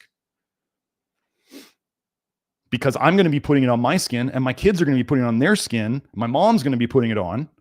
Like I'm not going to poison my own family. So this is very, very important. Like I had to talk to the formulator and be like, look, this is the rules. I need everything to be, and I'm saying 0 or 1 because I don't remember EWG. I don't remember if they go down to, I needed the lowest one. If that was 0, then it's 0. If it was 1, it's 1. So, yeah. So if people ask me, well, what do you do for dry skin, doc? And I say, well, okay. So if you need something to moisturize because you have dry skin, because you're toxic, then a naturally refined organic oil using the minimal effective dose. So you're using the minimum amount that you could use. Okay. Now, coconut oil is very, as they call it, comedogenic. It clogs your pores. So that's why people think coconut oil would be amazing. And it just causes people to break out most times because it clogs your pores. So you got to find something else. And you want it to be naturally refined, not chemically refined, but naturally refined. But the other thing, let me just give you ladies a reason to go low vitamin A. Why do we give people Accutane for acne? What is it said that acne is? Right? It's like basically clogged pores full of sebum, which is your skin oil. How would you get rid of fat soluble toxins through your skin? If you have fat storable or fat soluble toxins, how would you get rid of them through your skin? You would make skin oil, as in sebum, which is in the natural state. It's something that does help moisturize your skin. And people who have oily skin are trying to get rid of tons of fat soluble toxin. Why do they give Accutane? Because it shuts down your sebaceous glands. It shuts down your skin oil glands. So now you are not detoxing through your skin, and you are creating dry skin. Some of all the vitamin A you eat turns into Accutane, 13-cis-retinoic acid. So vitamin A toxicity can, in many people, lead to dry skin. That is how it goes. So if you have dry skin, it doesn't mean you have an oil, like an applying oil deficiency or a lotion deficiency.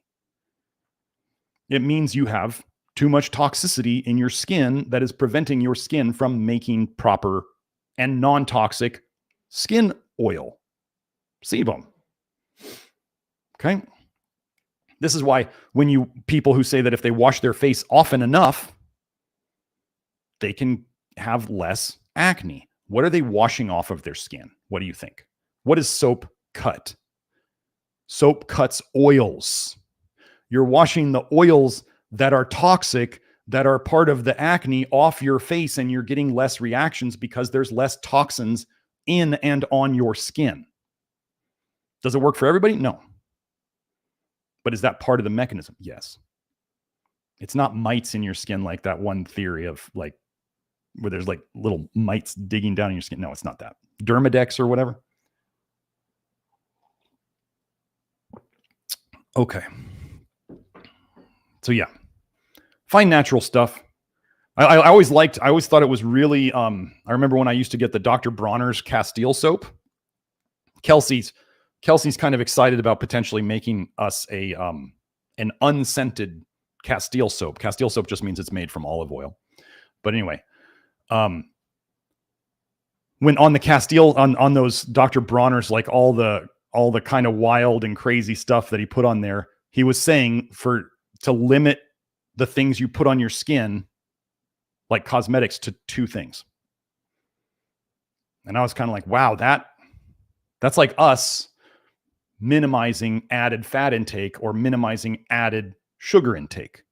So by putting a limit on how many skin things you could apply or toxic products that you could apply, if somebody used to use 10 products and now they go down to 2, how much toxicity did we reduce just by reducing the number of products? And if you're using stuff to prevent a problem that hasn't come up yet, stop, throw that crap away. If you don't have the problem, stop trying to treat it. And then realize that most of these things are all pharma cartel products. And pharma cartel products tend to duration paradox. You start using it, it maybe relieves the symptoms, and over time it makes the symptoms worse, so you can't stop. This totally happens with retinol creams, with retinoic acid, with all these things that people are putting on their skin. It helps them, but then their skin gets addicted to it, so they can't stop. Toxins are the only things that people truly become addicted to are toxic by nature. Nobody's addicted to red meat, right? If you switch somebody from red meat to poultry, they don't start shaking and getting super angry. They might need some more iron or zinc over time, but that's a deficiency. That's like a legit, real, essential mineral deficiency. But people aren't getting the shakes if they don't get red meat. They're not constantly thinking about it all day, going, when am I going to get some red meat? When am I going to get some red meat? When am I going to, they're not doing that. It's not addiction. Like needing good food is not addiction. Technically, we're addicted to food, in that funny way, because if we don't get food, we die. But we don't get tolerance to food and we don't get withdrawals from not having food. We get new symptoms, which is starvation symptoms when you don't get food. It's not return of old symptoms. Okay. Let me see. Are we even going to get through one page today? Yeah. So I'm going to finish up one page. It looks like we're going to have an episode 3. Okay. And I'll get to the super. Okay. So no more super chats. I'm going to get to all the super chats once I finish this page, which is, we got 2 more to go. And then I'll get to the super chats. So if you send any super chats after this, we're going to push those to next week. Okay. Give a man a fish he eats for a day. Teach a man to fish he eats for a lifetime. I'm teaching you how to fish, folks. This is concepts and principles. This is not a protocol. This is not like everybody needs X amount of zinc. And people go, but what about your keystone minerals? You put 30 milligrams of zinc in there and 150 micrograms of selenium and 150 micrograms of molybdenum. Does that mean everybody should take that amount? No. But I can't make a product that you can adjust everything on it unless I make liquid minerals, which we're working on. So I'm when I talk about these things, like wanting everybody to be able to adjust things, I want people to be able to adjust things. And we're going to make a keystone minerals liquid with zinc picolinate and a keystone minerals with the zinc niacinate.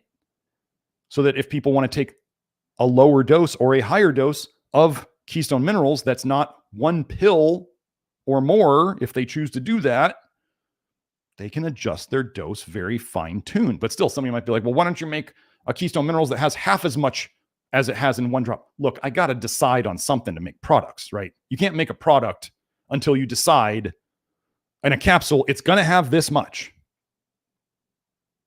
You just, people out there are like, I think you should make this, Dr. Smith. I think you should make this. I think you should make this. And I'm like, it'd be wonderful if I could make every single product to make every single person happy, but we're not there yet. And even still, if you try to make everybody happy, you end up making no one happy. So we're not going to do that. But concepts and principles is, that's what I'm teaching you. So you can go off and live your life. You can do what you do here. Do the Love Your Liver program, watch the live streams, get the information off of it, apply it in your life how you choose. And your results are dependent upon and limited by what you choose to do and what not to do. Like, it's your responsibility. I'm teaching you that this is all your responsibility to do it. Even when people are working with me or my practitioners and they're coming to office hours and they're getting help, we are giving them guidance on things to try because it's different things work for different people. A very obvious thing is oftentimes people take too much zinc and they want to take a 30 milligram zinc pill right at the start, which is we sell a 15 milligram and a 30 milligram. And they want to take it because they just want to take a pill, and we don't have our liquid zinc picolinate out, which is in process right now. We will have that back. People really want that back. But we're working on that. But if you have, let's say, a really copper toxic person, they try to take a 30 milligram zinc pill, that can absolutely be too much for them at the beginning. Absolutely. They need to know that if you react badly to too much zinc, doc, it hurts when I do this, then don't do that, then go back down. But then there's also, let's say a person gets tons of benefits out of a certain dose of zinc and they get a little bit of a negative. Then you get into, is the juice worth the squeeze? Are all those benefits worth the drawback? Because over time, as you fix the deficiency, the drawback will and you fix the toxicity and the deficiency, the drawback will likely go away. Are you willing to suffer? Is the juice worth the squeeze? Are you willing to suffer that long to get there? Or should you just lower your dose? And yeah, you may not have as many benefits yet, but you also get rid of the negative. I can't decide these things for you. I can teach you how to fish, and you say, well, fishing here, I'm not catching anything. This kind of sucks. And I go, okay, doc, it hurts when I do this. Then don't do that. Go fish over here. Try this spot. That's what we're doing. Teaching somebody how to fish means also knowing where to get the fish, right? Stop doing this area. It's not working. Go do this area. Try a different bait. Those kind of things. Okay. Oh, yeah, Susan. This is a funny thing because Chris Masterjohn is a silly goose.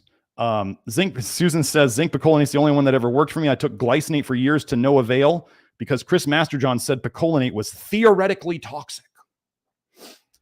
People will bring up, oh, the German Commission E said in 1982 that zinc picolinate might have some toxicity problems. So I went and I tried to find that. I can't find it anywhere. And then I looked to see if zinc picolinate was being sold in Germany again, and it is. They supposedly banned it for a while, but it's back being sold again. So all of that stuff about zinc picolinate being a problem is horse shit. And zinc picolinate, the picolinic acid is part of the pathway. It's related to the niacin pathway, the nicotinic acid pathway. Picolinic acid and nicotinic acid break off. They go on different pathways from tryptophan. Something that your body makes from tryptophan is toxic. Okay, Chris. Okay, guy. He went on a trip once. He wrote about this on his blog. He didn't take his vitamin A with him or whatever, or he didn't have all his liver and all that stuff. And within days, he said his allergies got insane. And he had to go and buy like vitamin A pills and take 60,000 units a day to shut down his allergies. To shut down his allergies. Dude is so toxic. He is like the sickest influencer out there. I don't know how people listen to him. He just spews a lot of the mainstream stuff. He just does it with a Weston Price flair. So eat lots of fat and eat lots of fat-soluble toxins called vitamin A and vitamin D. If and when you realize I'm right, Chris, happy to help. But until then, you're wrong. Okay. Next one, the last one we're going to go over today. Bile is the most toxic substance in your body by definition. Your liver does three main things. It is a filter.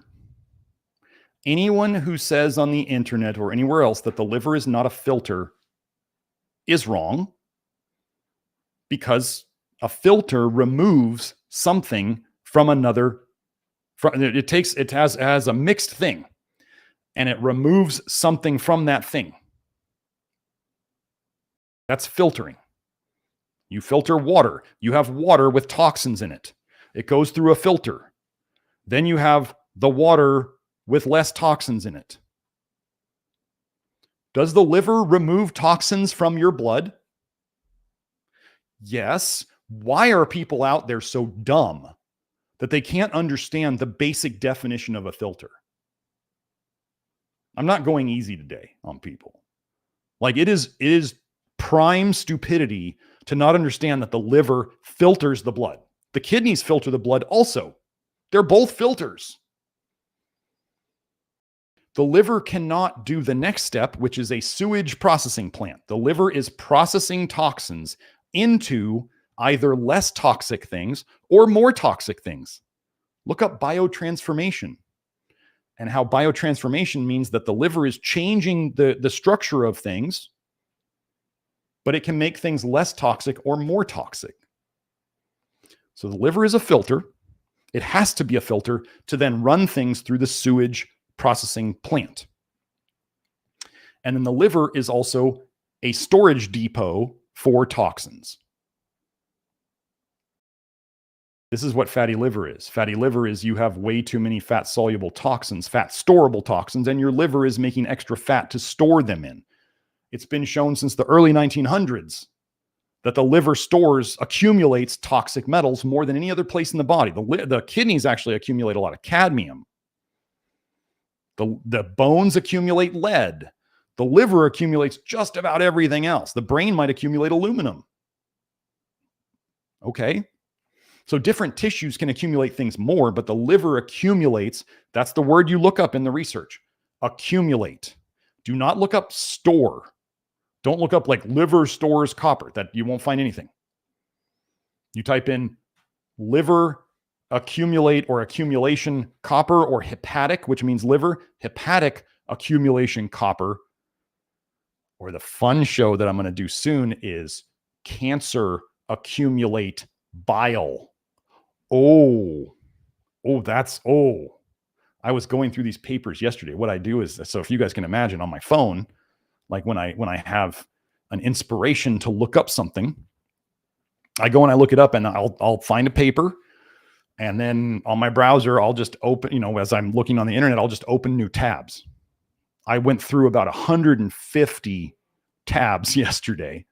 And some people who were following my Twitter may have noticed that I was posting a lot today because I'm going through these cool things. Found a paper on fragrances. Do you know that in a study of like 1,100 people, it's something like 34% or 37% of them would say that they got symptoms around scented stuff, fragrance stuff. More than a third of people were getting symptoms of toxicity by being around fragrances. And if you're out there thinking that essential oils, because they're natural, are somehow different, totally structurally different than these fragrance compounds, no, they're not. The synthetic ones may be more toxic, maybe. That doesn't mean the natural ones are not toxic. Scents are toxic. You want things that don't smell. When you think of the foods on our diet, let me go through some examples. Cooking oats in your kitchen. Does your whole house smell like oats? No. If you were to, I know grilling meat, it can smell, yes. But if you were to boil meat, does meat smell? Not really. You're making beans. You're cooking up beans. Does your whole house smell like beans? No, it doesn't. You cut open an apple. Does your whole house smell like apple? No. But you start cooking garlic and onions? Yeah, stinks. Start cooking cabbage? Yeah, stinks.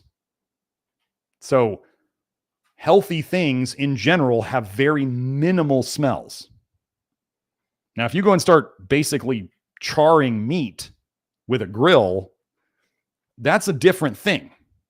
You're charring meat. Like it's burning. There's going to be a burning smell. Okay. So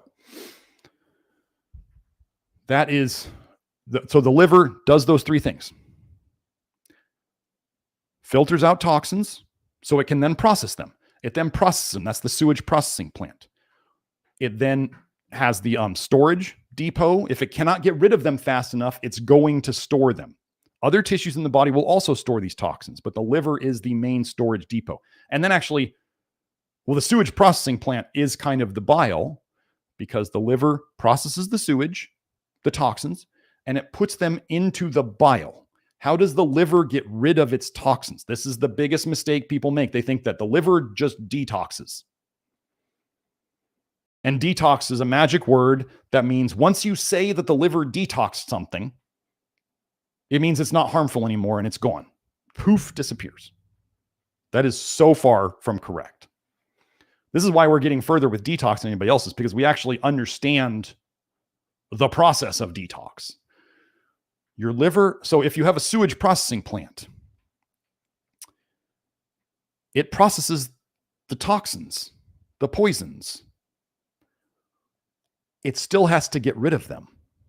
They didn't poof disappear, right? Or else, the sewage processing plant, if they didn't get rid of this stuff, they filter out of it and they process and whatever, the sewage processing plant would just fill up with crap, basically. They have to get rid of it. Just like if you believe in nuclear stuff, nuclear energy reactors, they have to get rid of the nuclear waste. They can't just have it stay there. They got to put it somewhere. Hopefully where it's not going to hurt anybody. So how does your liver get rid of the things it filters out and processes? Or if it's actually able to, how does it get rid of the things it's stored? Like, you know, in the movies, the barrels of like nuclear waste, right? They got to get rid of those. The liver puts them into the bile. So therefore, the liver that is dealing with all these toxins, the way it gets rid of toxicity is by putting it into the bile. So therefore, the bile is the most toxic fluid in the body by definition, because that is how you actually detox. You want to think of true detox as it has not happened until the toxins are out of your body. Until they have left,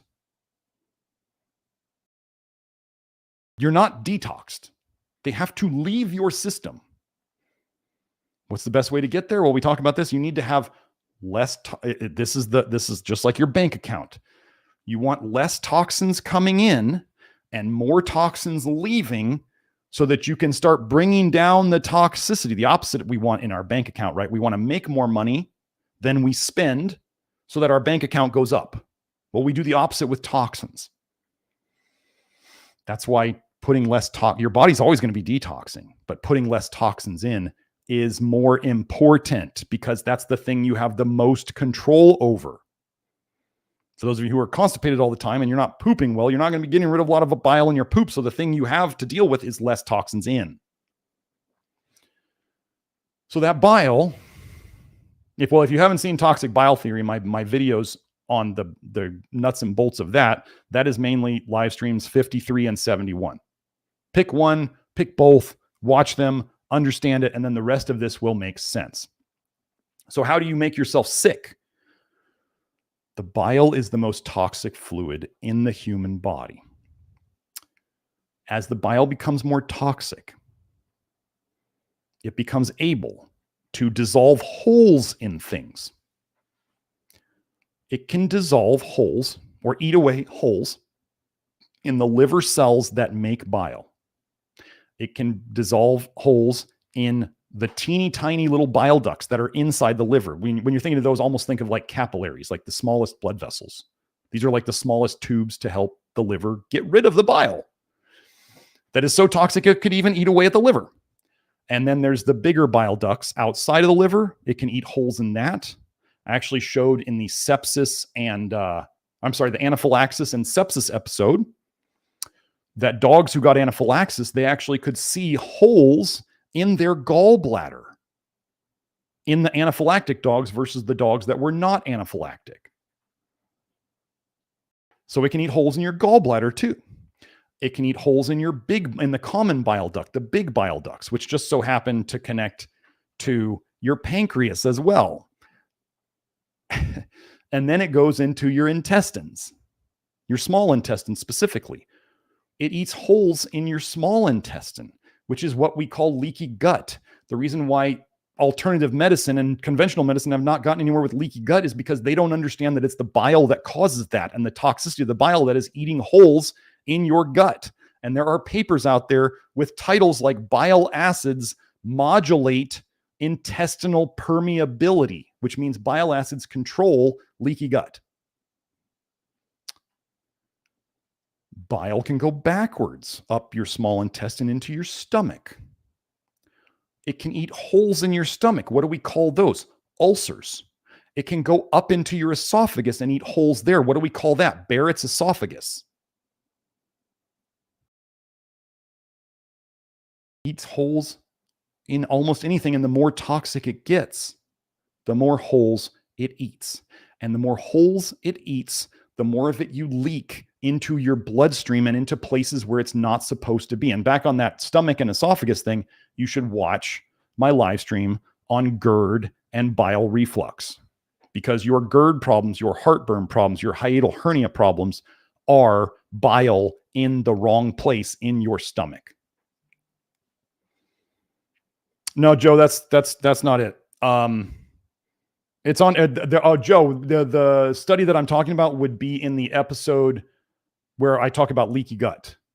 SIBO and leaky gut. So SIBO, if you want to find that link. The paper will be in there. Okay.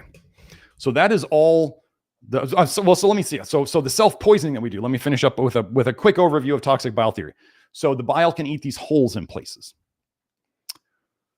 Once these holes have been eaten, and it's the toxic bile that keeps the holes open. This is why, quote unquote, like the coof is bile toxicity. And actually, Anthony Mawson wrote a whole paper on basically vitamin A, retinoic acid, which is a chemical peel that eats away at skin. All the symptoms of the coof match retinoic acid toxicity. How would retinoic acid get into your blood and cause problems all over? Toxic bile. So you have a chemical peel, which could cause holes to get eaten in things if it's exposed enough, causing the coof. What is long coof?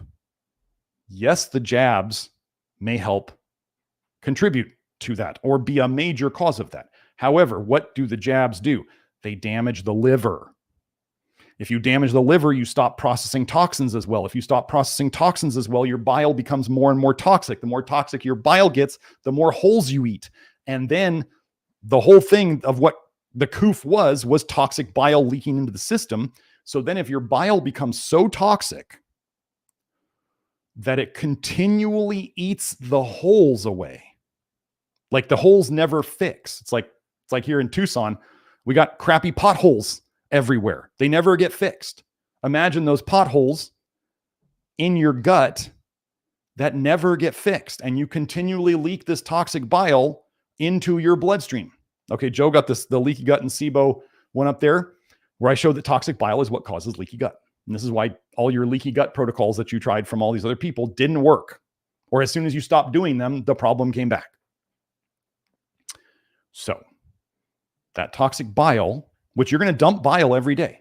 It's normal. There's even a circadian rhythm to dumping bile, which means it happens generally at the same times every day. You have trouble waking up between 2 and 4 in the morning, it's bile dump. That's why you wake up. So you're going to dump it. You're going to eat. You're going to dump it when you eat. You're going to dump it in the middle of the night. I don't know why the middle of the night one happens, but it happens. So there's ways that we try to work on it. But the first thing to do is to make the bile less toxic so that whatever leaks into your system, it doesn't cause you as many problems. And then it becomes less toxic.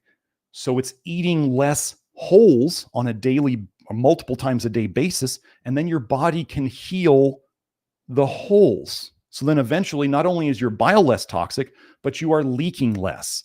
And then this is how we see chronic diseases go away. That's the gist of it. Okay. All your chronic diseases, all of our chronic diseases are a self-poisoning. And once you can fix things to less poison in the system and less leaks, you see the health problems go away. So let me look at Joe has all the super chats. So I'm going to get the super chats now. Okay, let me see. Just make sure I didn't miss any. Joe, please make sure they're all over there. I think you got them all. So Just Man asks, hey, Doc, can you explain the consequences of having your appendix removed in your childhood and some ways to go around? Thanks. Okay. There's not a lot of stuff on this. So what I'm going to talk about is some of the alternative theories that are out there. So one of the alternative theories is that the appendix is a kind of storage depot. Think of it as like a seed bank for probiotics. Like you have a bunch of probiotics sitting in there, and the idea is so where the small intestine connects to the large intestine. So like the large intestine pictures. So the small intestine connects to the large intestine, and the appendix is below that. So the idea is that the toxic bile and the other stuff, antibiotics, antibiotic herbs, and whatever that's things that you might be exposed to that might wipe out your gut biome. The idea is that the appendix is down there as like a seed bank.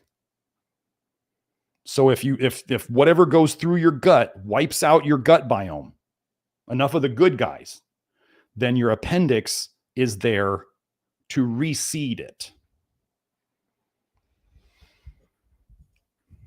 That's the idea of what the appendix does. So how is somebody going to work around not having an appendix? Well, first of all, you don't do things that wipe out your gut biome, like antibiotics or other things. And if you need to, if you were in the Love Your Liver program, there's the order of adding stuff, figuring out if you need probiotics, which type of probiotics you need more, whether it's lactobacillus or bifidobacteria, and getting those reseeded, because you can reseed it from the outside. And then you need to know that if you don't have an appendix and you decide to do something like go in for surgery, and they're like, well, you got to take these antibiotics or we're not going to do the surgery. And you're like, okay, well, I'm going to take them. You better reseed your gut afterwards, because you don't have the benefit of an appendix to be there to help do it for you. And then also the thing that would make sense is if people, let's say they do antibiotics after antibiotics, like they're taking antibiotics for acne for years or whatever, and they just completely destroy. I mean, you're gonna be able to wipe out the appendix soon enough with the gut, the bacteria in it. And then probably some bile is gonna leak into the appendix. Let me go look up. Hold on, let me do a quick search.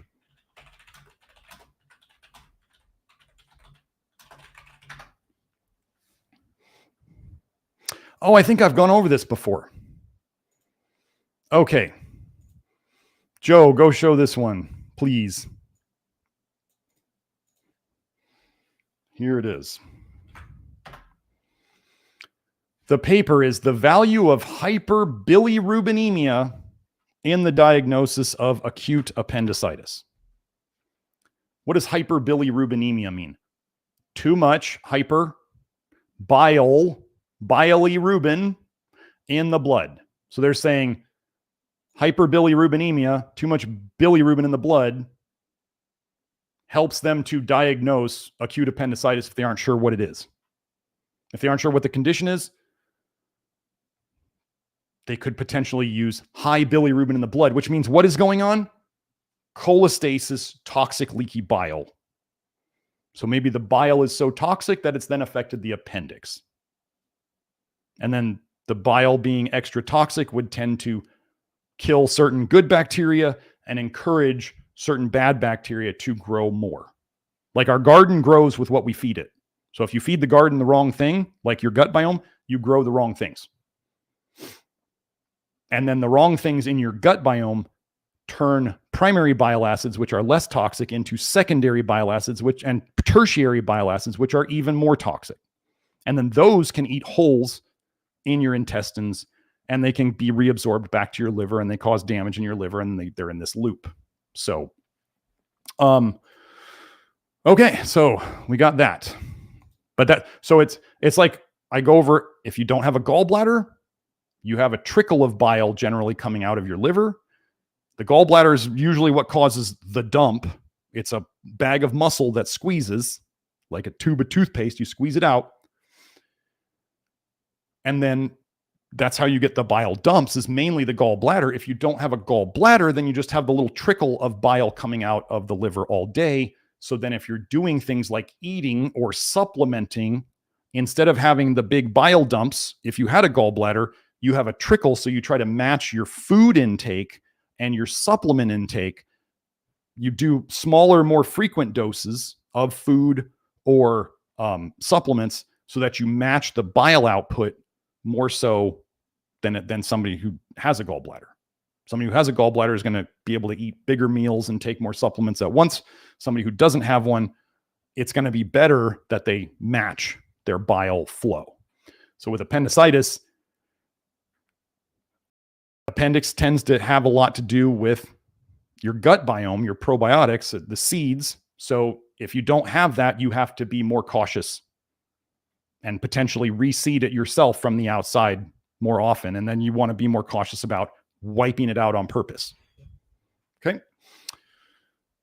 So, okay. Beth asked, could I do a stream on how to manage constipation while in the Love Your Liver program? Seems like a detox Achilles heel for so many women, especially. Women are generally going to be more constipated than men because women make less bile than men. And women tend to get in my opinion, intrahepatic cholestasis, which means the leaking of the bile is coming directly out of the liver, which means it goes right into the bloodstream from the liver. It doesn't even get into the gut. It is bile that triggers pooping. Not enough bile in the intestines, you don't poop. Too much bile in the intestines, you get diarrhea. Goldilocks effect, the right amount of bile in your intestines, you poop normally. And there's a paper on this. So to get the bile, people, Beth, I understand what you're after. People want there to be a quick fix for this. There is no, I don't believe that. I mean, can people take laxatives? Like, can they do lots of magnesium to help themselves poop? Yes. You can force yourself to poop. You can shove a coffee enema up there and poop the coffee back out with probably some poop in it. We can do these things to get people pooping, and I encourage that. And I could do a constipation episode, sure. I mean, we have a woman, a lovely woman, Virgie, who had been constipated her entire life, and I forget if she was in her late 60s or early 70s when she finally got to the point of regularly having. She's been doing the vitamin A detox stuff, the Love Your Liver stuff with me since the beginning. She was working with me before we started the program. And now she's pooping, I think, 2 or 3 times a day. This is to fix. So this involves okay, so if it is the toxic bile that is eating away at the liver cells and the tiny little bile ducts, so that the bile is leaking directly into the bloodstream, it's not going into your intestines. So you're not triggering pooping, but the bile is going back into the bloodstream, causing you symptoms, possibly suppressing your thyroid. What is one symptom of low thyroid? Constipation. So you got the bile in the wrong place. You got, the bile's not in your guts, so it's not helping you poop. It's going back into your blood, which is then causing things like thyroid symptoms. There's no automatic quick fix for that. It's just the toughest thing is when the bile goes into the blood. We don't have a lot of ways of, the term I use is touching it. Like, what I mean is with that, if the bile goes into your intestines, you can touch that bile with charcoal. Charcoal only stays in your gut. We can get the charcoal to that bile so it can adsorb it. We can get soluble fiber to that bile so we can adsorb it. And then we can adsorb it so it turns into poop, and then you poop it out. Hopefully, that's the plan. If the bile is going into the bloodstream, we don't have a lot of ways of getting to it. Potential ways that seem to really mess up people more than they help. Like an example, modified citrus pectin. I don't use it. So if you go out there and you try it after I say this and you have problems with it, that's on you. If I tell people I don't use this thing, it's for a very good reason. And I've seen people use it. So modified citrus pectin, it's broken down a bit so it can get into your bloodstream. How many of you out there know that soluble fiber can get you pumping detox too hard already? Oh, what do you think happens when you put soluble fiber into your bloodstream? Bad. It can be way too strong, way too fast. So I'm very hesitant on once it's in the blood, like, we're waiting for the liver to generally just filter it out again. So then it can put it into the bile. So hopefully you can poop it out. But women in general make less bile. So women tend to have more constipation than men. I think this intrahepatic cholestasis problem going into the blood is potentially one reason why women can accumulate body fat faster than men. There's no easy way out of it. If I find an easy way out of it, I will let you know, but I can do a constipation episode, but we're mainly with constipation because the root cause of constipation is the bile not being in the intestines because it's toxic and leaking. We're mainly treating the symptoms of constipation by trying to help people figure out what helps them poop more and what helps them, not poop less. So that's what we got on that. Okay. Right. Reese. I think it's Reese, right? I want to say it right. RHYS. So Reese, I'm going to say Reese for now. A third of your tooth chipped off and it looks like it may be dead. Since I feel no pain from it, may need a root canal, but wanted your opinion on how you would handle a situation like this. I am not a dentist. I will pull the tooth before I get a root canal. And then I'll figure out how to work around it. Maybe I get a bridge to put some sort of tooth thing in between so the teeth don't, because if you take out a tooth between others, the teeth on the side will tend to collapse in, right? So that's why dentists will be like, oh, you need to get implants and da-da-da. I don't want them putting anything into my bone if I don't have to. So I don't want them drilling down zirconium. I don't care what it's made of. I don't want them drilling into my bone and putting foreign material in my bone if they don't have to. You could get like a removable denture even. That's just like a tooth to fit in there to keep the teeth from collapsing. But you could get a bridge too, which is more permanent. It's stuck there. Root canals are the only procedure in medicine where the practitioner purposely leaves dead tissue inside of you. The tooth is dead. They leave it inside of you. What happens to dead things? They tend to rot and get infected because they're dead, because there's no blood flow to them, which is how the body heals things and takes toxins away and brings nutrients to it. So if you're not taking toxins away from an area and you're not putting nutrients into it and it's dead, it's going to either rot or grow things because of stagnation.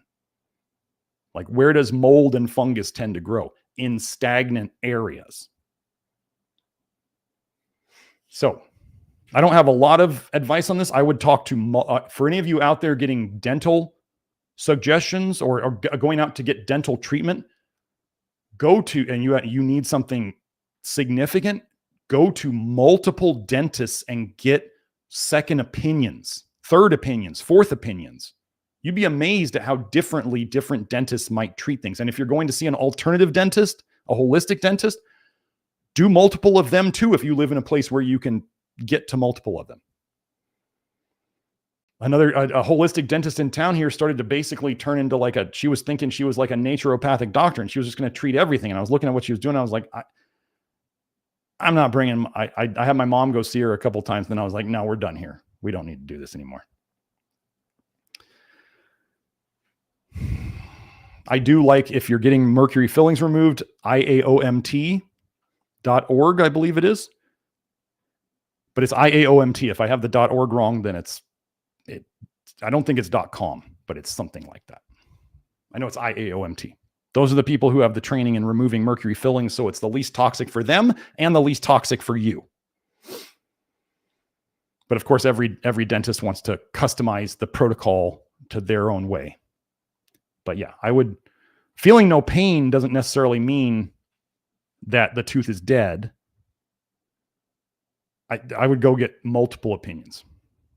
So, but I did, like, as an example, this is not as intense as your situation, but I went and I had chipped a tooth because I think at one point in my detox, I was still drinking coffee and I was under a lot of stress. My dad's teeth used to be flat apart, like flat on both sides, because he really ground at night. So that's something that's kind of like, and I'm very much like my dad. So that's kind of like in the genetics possibly. But I was clenching my teeth so hard and my bite was such that I actually, one day I chipped off one of the pointy parts on the molars. And I went to the dentist who bought my dad's practice after my dad passed away from the chemo doctors killing him.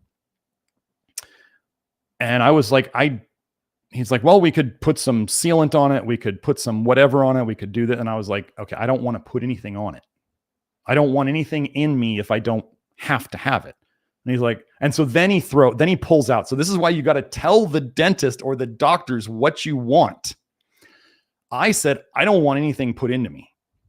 If it doesn't have to go in there, I don't want it. And then he throws out, oh, well, I could just like get the little burr, the little thing to grind it, make it smooth. He's like, I could just make it smooth so it's not going to, aggravate your tongue anymore. It's not going to be sharp. And then we can just leave it and see how it goes. And I was like, yeah. Oh, so Joe put up the IAOMT website. If you go there, you can see the video of, if you look on their videos page, you can find the video of where they have an old mercury filling tooth and they rub it with a pencil eraser in front of a blacklight screen, and you see it off gas. You see the gases of mercury coming off of the filling, which is another thing that a lot of dentists will lie to people about. They'll be like, oh, after 10 years of a mercury filling in your mouth, it doesn't off gas anymore. It doesn't put any more. But then they're saying for 10 years, it did. For 10 years, this was putting mercury in your system. But then they have a 40-year-old filling that was taken out of somebody, and they rubbed the pencil eraser on it, and it starts fuming mercury.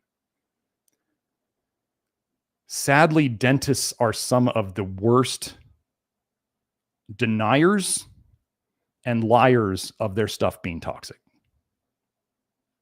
My dad was not. People died before they left my dad. My dad stopped taking new patients 5 years before he retired.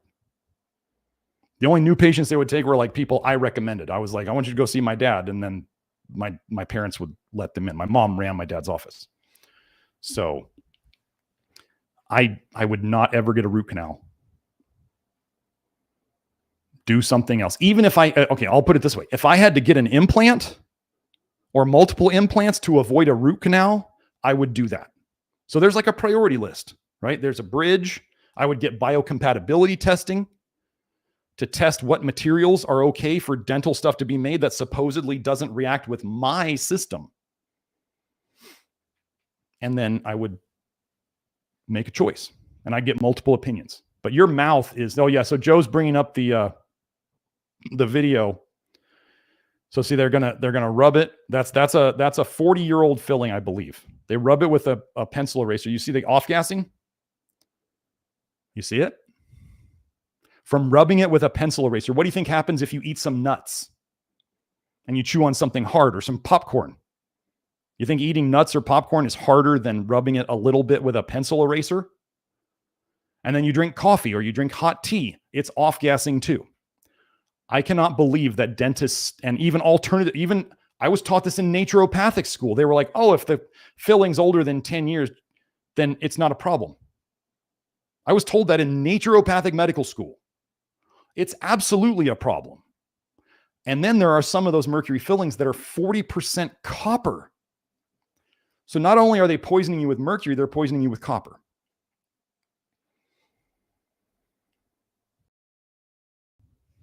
And then pediatric dentists are like some of the biggest shysters out there. They'll sell you anything. They'll want to do like dental surgery to remove teeth from little kids that are going to fall out anyway. My dad told me that pediatric dentists were shysters. My dad's like, you got to watch out for pediatric dentists. So when a dentist is telling you about other dentists being shysters, you want to pay attention to that. But that's what I got, Reese. Okay, so Headwood says, first week of January marks 1 year on Love Your Liver program for me. I was so sick and now I have my life back. So grateful for your work and quote, teaching how to fish. Happy New Year's. Well, thank you for that, Headwood. I'm glad you're feeling better. This is what we're here trying to do. You're putting in the work. You're getting the results. Kudos to you. This is the coolest thing that I like is I get to tell people like, it's not me doing it. Yes, I am the guide. I am a guide. I am not telling people, other than if people come to my office hours and they're trying to get advice, I'm telling people, you got to try this. You got to try this. Try this and do this and see how you react. And then you adjust based on that. But I'm still I'm not telling them like, oh, you're going to take this much zinc. And they're like, but I don't feel good on that much zinc. I could look at their tests and we're doing a follow-up test, let's say, and I'm like, well, you still need more zinc. Could you try more? Would you try more? And they go, yeah, sure, I'll try it again. Like they might be like, oh, I had a problem with zinc too much a year ago, but I feel a lot better now. I'll try it again. And maybe they're able to take it. Okay. So then we deal with that then. So yeah, I'm not telling people you're going to do this. This also means people tend to think, sometimes come into office hours or they talk to me in a consult or the other practitioner. There's like, I haven't been very good on this. I haven't been doing this. I've been bad. I've been done it. And I'm like, okay. Try to do better from here on out. I can't get emotionally invested in how good or bad somebody else does it. And it's like people want me to. They want me to like punish them or be upset with them. And I don't do that. I'm not like Ray Peat's mentor who would like whip the women who didn't follow his rice diet. I forget the guy's name, but yeah, it was actually newspaper articles about him. It's Ray Peat's mentor. He would put people on like an almost all rice diet with a multivitamin. And they'd lose lots of weight. Shocker. So their diabetes would get a little better for a while. But there was also probably a very low vitamin A diet because they were taking like a 5,000 units of vitamin A in their multi. However, that was all the vitamin A they were getting because they weren't getting it from rice. And so even 5,000 a day might have been less. Do you know that diabetics show tons of beta carotene in their blood? Diabetics, it's known that diabetics have more beta carotene in their blood, which is the plant vitamin A. What are they telling everybody with diabetes to eat? Eat more plant foods. Is healthy. Anyway. Yeah, Pierre's prompting me to get to the inner circle. So we're going to wrap it up for today. Like I said, I have a page and a half more of these sayings and aphorisms and idioms to go over. We'll do that next week. Until next time. No, anyway. So let's go through if you want to find out more information from me, nutritiondetective.com is our main website. That is where we have the supplements, should you want to get any from us. If it's where the practitioners are listed, if you want to work with them doing hair and blood testing and then get 6 months of support with a package where you can talk to me or you can talk to the other practitioners. No matter who you choose as a practitioner for your consult, you can come and see or listen in on the office hours where we're helping people with troubleshooting. You can come to mine, you can come to Kelsey's or Hope's or Nathan's. We make them all available to you. So you have those 4 sessions a week that you can attend to get help along the way, because we don't expect you to be great at this right off the bat. Nobody else does this, right? And it's all included. Then we have the Love Your Liver program, which is at members.nutritiondetective.com. That is the meat and bones of what we do here. If you like what we're talking about in the live streams, but you don't want to watch 179 live streams, then you can get the fire hose of information and the community of very supportive people at the Love Your Liver program at members.nutritiondetective.com. Then I'm on Twitter. That's where I tend to play around on social media. That is NutriDetect. You can find me at NutriDetect, NutriDetect, because I couldn't get my whole name on there, my whole Nutrition Detective on there. So that's what we got. We are on Facebook and Instagram, but we're not doing as much on those. Instagram is Nutrition Detective Worldwide. Facebook is, I forget if it's Nutrition Detective or The Nutrition Detective, but Facebook has absolutely shadow banned me. I haven't gained any followers in like 2 years, I swear. Absolutely shadow banned me. So that's fun. Anyway. Oh, and then Joe's just posting the benefits of, or the basics of toxic bile theory. That's 53 and 71. So if you want to know more about this and you want to know where to start there. Or the other thing you start with, if you're saying, what do I eat? Joe, I don't know if you have this, the basics of the low toxin diet.